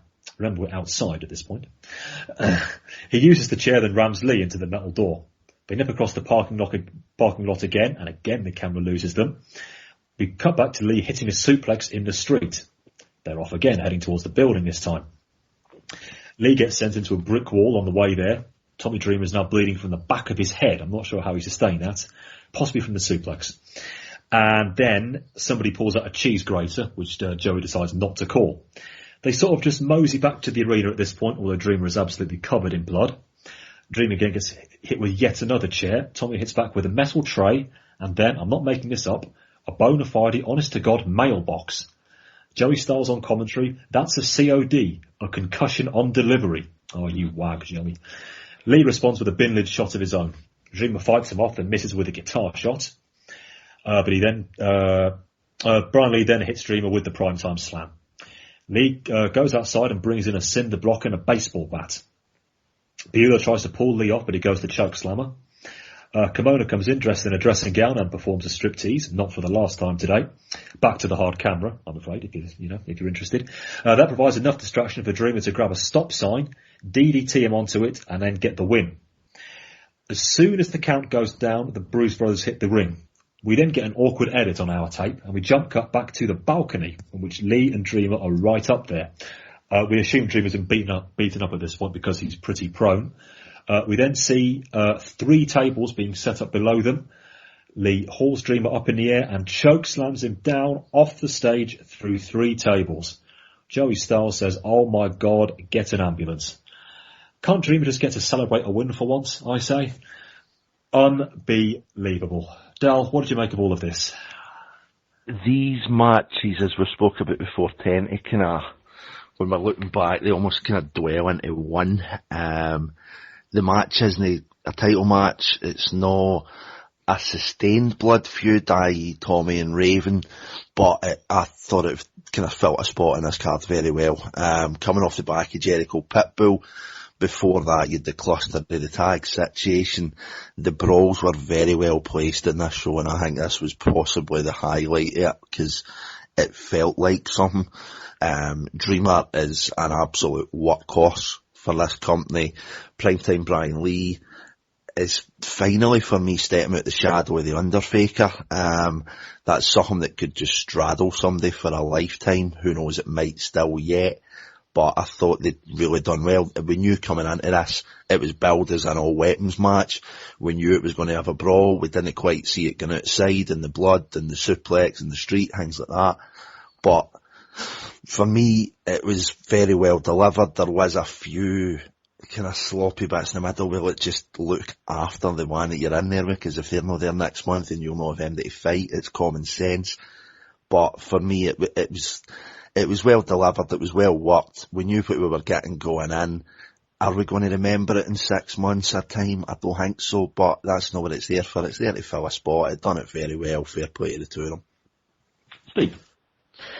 In general, these sort of weapons matches don't really do much for me, just because there's too much sort of crap in the ring, and there's too many weapons and stuff like that. In saying that, they did a very good job with what they were given. I did think it got to a bit where there was a lot of walking from sort of spot to spot sort of later on in the match, but it was all about that choke slam, or the primetime slam, as I suppose we'll call it now, through the 3 tables, which had been set up previous on TV. He'd gone through 2, I think it was, wasn't it? And this is this was 3, so it had been set up for that. That was the highlight for me of the match. It was what it was, but yeah, and it was a good spot on the card. Yeah, as a semi-main event, I suppose this did what it had to, really. When this was announced a couple of weeks ago on Hardcore TV as being a weapons match, my heart sank, because I thought, a weapons match, gee, that's novel. And I wasn't disappointed in a roundabout way with what I got. It was just them hitting each other with cool stuff for about 8 or 9 minutes. If you're trying to sell this as some kind of blood feud, and every ECW match is basically a weapons match anyway, if you try to push that button too hard, you almost push it into the realms of farce. And I think that's where we were getting here. I mean, when you're hitting somebody with a mailbox or whacking them with a sort of like a mini guitar, like, okay, yeah, very funny, you hit each other with stuff. You know, where's the intensity?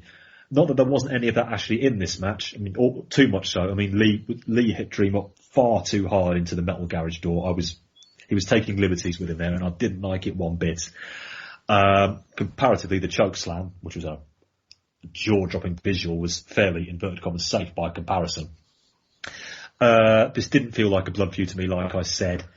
I'm not sure where we're going with this. Dreamer getting the clean win, i.e. winning with a stop sign, would kind of suggest to me we're not going to see these two again, but you never know as far as ECW goes. I mean, I'm with you, Del. I mean, Dreamer will never win many awards for finesse, but he leaves it all in the ring, or outside the ring in this case. And I've got to take my hat off to him for that. The guy is an absolute workhorse. But two of these guys probably did the best they could given the circumstances. But sometimes I do think that ECW they've been to this well about 10,000 times too often, and I think they are due a bit of a rethink. At this point is where we believe the ring collapsed, postponing the show for about an hour, where we had the second kimono striptease of the evening. Yes, I mentioned kimono stripteasing again. And we had a heel promo, as we called it earlier, from Shane Douglas. But a heel promo, he did the old 3 fingers, 4 fingers thing. If you don't know what I'm talking about, don't worry. I can't imagine all of that going on for about half an hour. Oh, perish the thought. It was eventually about midnight when we eventually got going here. And I should say, on the version of the tape that we were watching, none of this actually aired. So again, no kimono striptease. So finally, we do have our main event of the evening between Rob Van Dam and Sabu. The crowd are not massively enthusiastic during the introductions, but we can't blame them for that because it's very late at night. Sabu removes his neck brace and we are finally underway. They exchange flip dives as Sabu wins the first takedown. He attacks RVD's legs, which is some neat psychology. Sabu then points to the sky, goes back for a few more kicks and a few more strikes to the back and the face. A snapmare followed by a slingshot something gets 2. He then hits a chin lock, turn that into a side headlock. RVD fights Sabu off, but as Sabu hits the rope, that top rope breaks, and it made a really nasty sound as well. The top rope is instantly hanging loose. So this is the top rope opposite the hard camera, so we can see it all as clear as day. The crowd at this point are absolutely furious, and they chant, "Fuck the ring." Sabu and RVD clearly stall for time for a few seconds, and they're going to improvisation mode. Sabu nips out and grabs a chair and hits a triple jump moonsault from the other side of the ring from the broken rope, which could have been a bit dangerous, but it looked absolutely beautiful. We roll outside for a battle on the guardrail, which Sabu wins. He then heads back into the ring and hits a tope suicida. We then tumble into the crowd and he hits a chair to the back. Joey Styles then gets on the mic telling us about the hour-long delay. We brawl back into the crowd, into the bleachers, because we haven't seen enough of that in this event. RVD fights him onto a bleacher and then hits a guillotine leg drop, but could have been very, very nasty. Van Dam throws a chair at Sabu and hits him with, an umbrella. Well, obviously. We then sort of stagger back to the ring. Van Dam goes up to the top rope and, with a chair in his hand, goes to hit what was supposed to be a somersault plancha, but it didn't look good at all. He barely connected. He gets 2 count off that. Sabu up quickly and hits another drop kick to the knee. Nostradamus Joey Styles tells us that Sabu has broken his finger. We then get Air Sabu, which does connect. We have yet another Irish whip battle, which this time RVD wins. He then sets down a chair. He rolls over it, dives into a monkey flip with Sabu on the buckles. Then Sabu lands heavily on the prone chair. They could have got that spot very wrong, but they executed it perfectly. And again, a 2 count on that one. RVD jaws with a crowd member as he grabs a chair and he belts Sabu with it. Not really knowing what else to do, he kind of hits a standing moonsault and we then get a weak RVD sucks chance. Sabu hits back with yet another dropkick to the knee, and I get the impression at this point they're flying without a net. Slingshot Bulldog off the second rope with the ropes barely holding him by Sabu gets yet another 2 count. RVD counters a belly to back suplex and they fall through the ropes. RVD is then placed between the ropes whilst lying over the apron. Sabu goes up and hits what is called an Arabian press guillotine. You just made that one up, didn't you, Joey? Sabu reaches for a chair, but RVD kicks it off right into his ribs, very stiffly indeed. Sabu outside and gets hit with a cannonball, and both men are down. RVD is then whipped into the steel. Sabu then vaults off a chair and the table, pressing RVD against the steel. He then grabs the table and bridges it between the apron and the guardrail and puts RVD on it, but he manages to escape. He escapes into the crowd, which Sabu sees, so he jumps into the ring and then hits a top rope dive into the crowd, connecting with RVD. The table is still standing at this point. RVD is rolled onto the table again. He stands up, conveniently enough, whilst Sabu gets into the ring, vaults off the top rope and hits a spike DDT right through the table. You sick, sick puppies. RVD very, very gingerly gets to his feet, rolls slowly back into the ring, and that gets a 2 count as well. In a very, very odd spot, Sabu goes for a triple jump moonsault, but crushes himself on the top rope with RVD nowhere near him. Was that planned? Was that a botch? I've got no idea. He does get a mild "you fucked up" chant, however. RVD responds with a side kick to the outside. He sets up a chair on top of the guardrail and hits a gourd buster onto it. Again, we're back into the ring for 2. They both climb up to the top rope. RVD goes for a top rope fisherman's buster, which Sabu blocks and throws RVD off. He hits a DDT, but only gets a 1 count as RVD makes the rope. Sabu this time goes up to the top rope first. RVD follows him and cuts him off, and this time does hit the super fisherman's buster. A delayed cover gets a 2 count. RVD then goes for a fisherman's buster in the ring, but Sabu reverses it to one of his own. Sabu battles to grab a chair, just about manages, and descends the top rope. He hits an atomic Arabian face buster. Delayed cover gets 1, 2, and 3. That surprised the crowd a bit, and me as well. Almost immediately, officials and damage control come in to attend to both men. Paulie looks particularly concerned over Sabu's neck. RVD gets stretched out very quickly. A second stretcher is called for Sabu. Joey puts over the skills and ability of both men. Sabu gets huge applause, and of course he actually tries to get to his feet. And eventually he does, but he collapses again. He is eventually put on the stretcher, and that is our main event. Steve? Yeah, well, it's hard to know what was presented was what was planned, and what we got to see was what the plan was going to be. I think they did an incredible job of sort of pulling something together as the ropes sort of went so soon into the match. I think they did the wise thing. They took it to the outside and sort of brawled out there for a bit whilst they sort of sussed out what they should do. And they obviously realised that the ring wasn't going to collapse again. But they had to continue. They didn't have a choice. I think if they wouldn't have continued, there could have been a riot. You know, these guys, these fans have been waiting an hour already. There's only so much stalling that you could do. So I think they were in a real difficult position, RVD and Sabu. I think they had to just carry on and do something, and which was probably the right call, although they certainly both looked in bad shape at the end of the match. And again, how much that was going to happen anyway, we don't know. But I think once they realised that the ring probably wasn't going to collapse again, they sort of reverted to plan A inside the ring. But then they obviously realised the ropes were not up to anything. So plan B, plan C, they just sort of did whatever they could, which I thought was brilliant. There was a lot of stuff that looked awkward, but that was down to circumstances. I think if the ring and the ropes would have held up, we could have had a really sort of good, solid 4-star match. What we got instead was sort of, I think you have to sort of watch some of it through your fingers, because you're thinking that they're really sort of putting on something here that hasn't really been maybe thought through, because they are on the fly, but they pulled it off, and the place looked like a car crash at the end, which, as I say, we don't know how much was intentional and how much sort of just happened through circumstances, but hats off to the guys.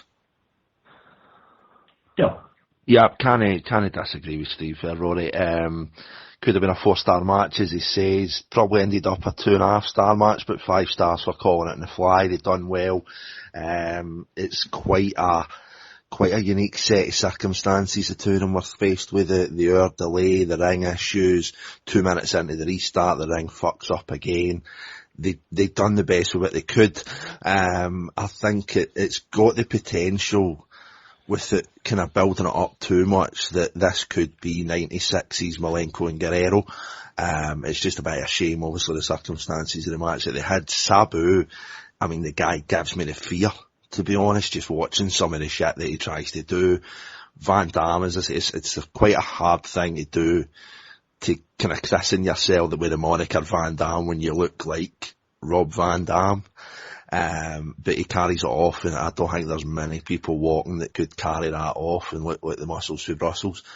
But he does, and he looks like a star. He is a star. He'll be a star. As I say, I just hope we see more of this when they've got the gods on their side, because I think it could be pretty special. Yeah, all credit to these guys for picking up from where they were. I can't think of any guys who I would either much rather or much rather not trust to call it in the ring when it requires. You know they're going to come up with something out of nowhere. That could be something quite spectacular or quite bloody dangerous, and we got both of those. The rope snapping was so unfortunate, and I did really feel for them. I agree, Steve, there's no way they've been able to stop the match again. The crowd were restless enough.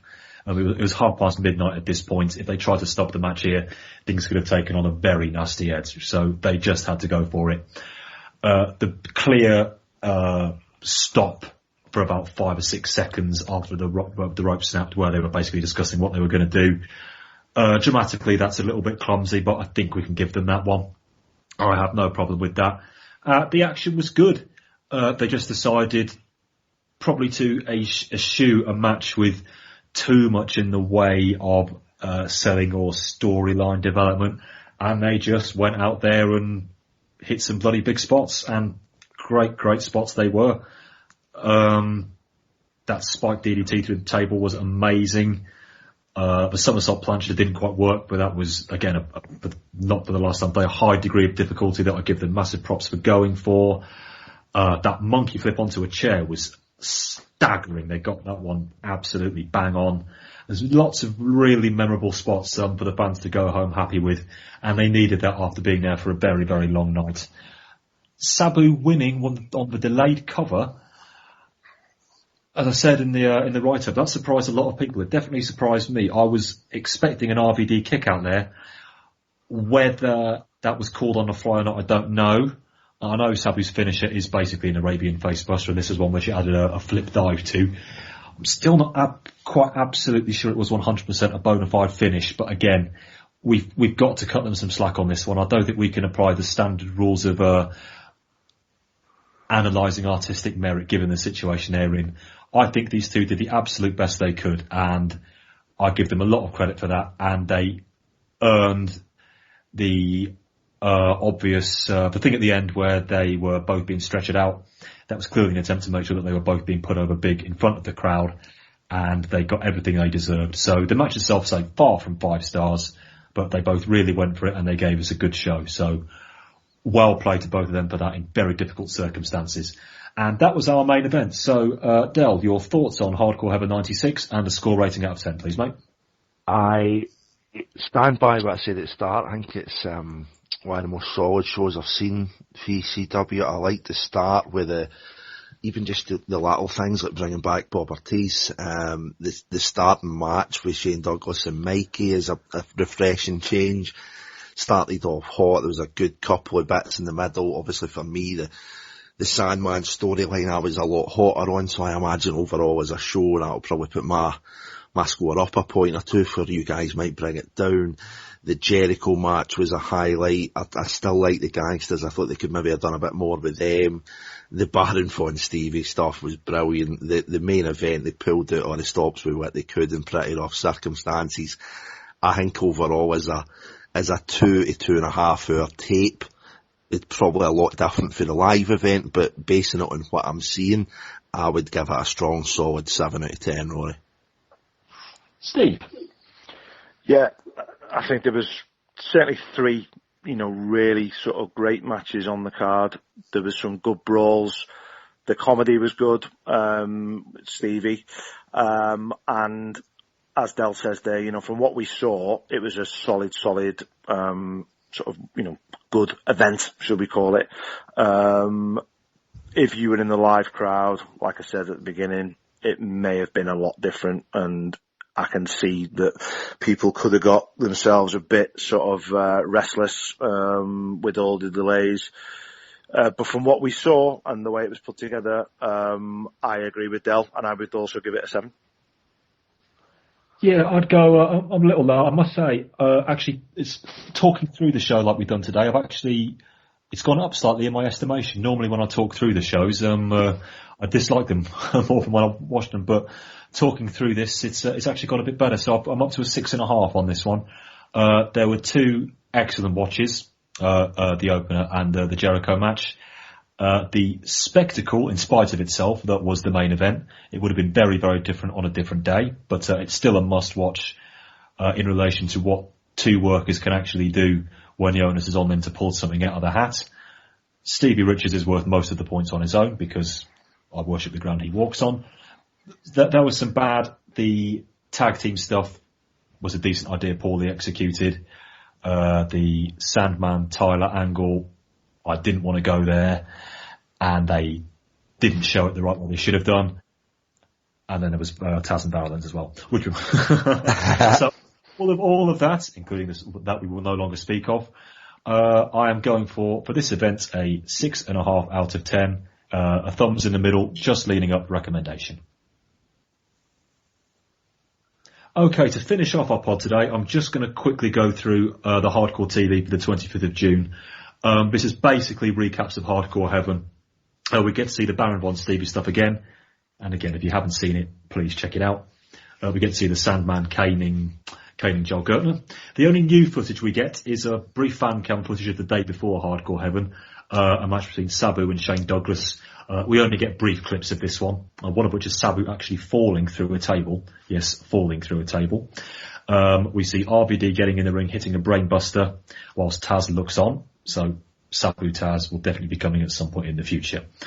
We then get the whole of the Douglas Mikey Whitbreak match from Hardcore Heaven. We then get the whole Raven Stevie search, followed by the Raven Gordy match. We finish up with the Sandman family stuff and Blue Dust. So to round things off for this month's ECW pod, we're going to talk a little bit about Brian Pillman, who we now know has joined the WWF. As you heard in the news, there was a great controversy about what he said or supposedly said about the gangsters, whether he used the N-word or in what context he actually did use it. And so we haven't been able to acquire footage of that interview. It wasn't shown on Hardcore TV to nobody's great surprise. So we have to be a little careful about what we say here. I'm going to include that in our general chat about Brian Pillman. Steve, I remember I was with you on the March pod where we saw a lot of Brian Pillman, and we were very effusive in our praise of him there. How would you sum up his ECW 4 months, including the very unfortunate incident at Fight the Power? Well, my opinion hasn't changed. We don't know the full situation. We don't know what he intended to say or what he did actually say. Obviously New Jack took it that he was, saying the wrong context, and New Jack didn't like it. And whether that ever comes out, New Jack was given a chance, from what we believed, to sort of address it, which probably wasn't the right thing. By all accounts, he sort of had a bit of a rambling promo in the ring. But getting back to Pillman, I think he's been fantastic. I think ECW has allowed him to develop this character that I struggle to see him taking it to the WWF. It'd have to be a very watered down version of it. How many WWF fans are going to sort of realise, what he's been doing in ECW? I don't know. So it's difficult to see. I mean, Joey Styles sort of alluded to the fact that we might still see him sort of popping up in ECW, so whether there's some sort of an arrangement, but I think he's been brilliant. The character development and you just don't know what he's going to do or say next. It's been fantastic. I've loved it. Del? Very similar to Steve. As an entity, he's something that you don't see every day. I've got similar concerns where, dare I say, there's more than some parallels between Pillman and Douglas coming for ECW, more renowned for their mic work than their ring work, different reasons. Obviously Shane Douglas is you said a good hand earlier on. I would say he's proficient. He can hold his own. He's never going to set the world on fire with an in-ring point of view. It's his promo that made him the franchise. Pillman, obviously coming off the back of the automobile accident, you can see there's obviously going to be certain physical limitations there. I want to see how he gets on in WWF, because it is guys like him and guys like Douglas that you want to see get that opportunity in a main stage. The run that he's had in ECW, I think he's done very well. He's certainly different. He comes on the screen and your eyes are glued. Your ears are maybe a bit more pricked up these days now that you know what might be slipping through the net, which is obviously something that we can't comment on too much, but it's things like that kind of make you worry about him going to a Fed where it's almost cutting the balls off him, which is a big selling point for Pillman. How can he handle that? I don't know what kind of allies he's got up there, because I think that was inevitably the downfall with Douglas, but it's minds like that you want in the business. We did see the subtle nod to Cactus after he departed with the lift looking for Titan Towers. Is it going to be something like that we see with Pillman? Is it something where we could have a working arrangement with New York and Philly, which is something that I think a lot of people would love to see. Time will tell, but I'm excited about it. I'm happy for him. He's got that chance. It's a case of maybe some bad timing, obviously coming back off of the accident, but fingers crossed. I hope that he takes the opportunity. I hope he gets the opportunity, and I hope he makes the most of it. Yeah, he fully deserves it. I'm going to repeat what I said a few months ago. That promo, as we will now call it, at Cyber Stadium. The Johnson.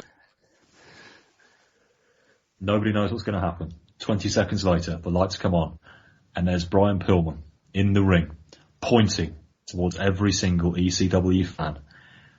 I get goosebumps just thinking about that moment. It almost renders me speechless. When we have our debate for promo of the year in a few months' time, that one is going to take some beating. And from a bar as high as that, every time he was on ECW television, he somehow managed to come as close as he realistically can to matching it. Just everything he said, everything he did, his interaction promos, his to-camera promos, even the ones which I didn't think the source material was particularly great. I'm thinking about the wrestling with the pencil one here. He still made the absolute best of it, like he always does. I do think the business in general is coming round more to people like him, just letting people who can talk go out there and be themselves. Now, whether he'll be able to do that in New York is a very, very moot point. I sincerely hope so. I do have my doubts, however, but he's left us with some great ECW memories. Obviously, his accident was a massive, massive shame. It robbed us of the mooted match between him and Douglas, which I think could have been a pretty bloody good watch. Again, we've got some big hints of what that would have been like on the microphone a few months ago, and I reckon they would both have brought it in the ring there, and that would have been very memorable. But sadly, that's one we're only left to dream of, I'm afraid.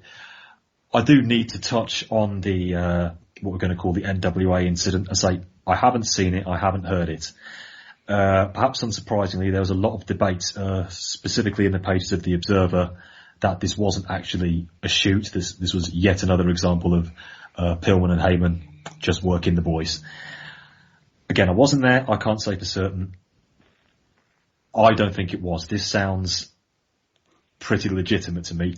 The reason it sounds legitimate is because, from what we've been able to gather, Pillman's comment was actually fairly offhand, right? And that's not to say I blame New Jack reacting the way he did, one iota. But Pillman's one of those people who needs to keep his mouth on a latch. But then if you do that, do you take 50-60% away at least from him? Perhaps you do. But he's left us with a lot of memories, and I just hope that Brian Pillman will be Brian Pillman when we see him in New York. The WWF's gain is very much ECW's loss. I can certainly say that. And that is as good a place as any to finish this month's podcast. Oh, we've gone long today, but it's been a lot of fun. I'd like to thank first Del Muir. Del, thank you very much, my man. Thank you, and a very good debut on the mic as a lead for the show. I think you've done very well, Rory. It was a pleasure to be on board. Thank you, my man. And Steve Halvorsen. Cheers, my man. Thank you, and couldn't agree more with what Del's just said there. Fantastic job. Very kind indeed. I'd like to think I've got a slightly better English accent than Stevie Richards as well. Again, the bar is very high. Yes, I have been... But you're barring for Rasky and Press and shit. Let's be honest. Yes, you don't want to hear my German accent. No, you absolutely don't, no. Das ist nicht besser. Yes, I have been Rory McNamara. Thank you very much indeed for listening to this, which has been Volume 3 of the Wrestling 20 Years Ago podcast for June 1996. I strongly recommend you catch up on our other 2 volumes this month. You've got Volume 1, looking at WWF, tackling the King of the Ring pay-per-view. Volume 2 is our WCW show, looking at the Great American Bash. So this has been the ECW pod for June 1996. You can catch us on Twitter on @Wrestling20Years. We're on the Facebook page. Do check out our website. You can listen to us on iTunes. By all means, leave us a review and a rating, be it good or bad. And I'd say once again, I've been Rory McNamara. It's been a pleasure guiding you through this month's show. And until next time, goodbye.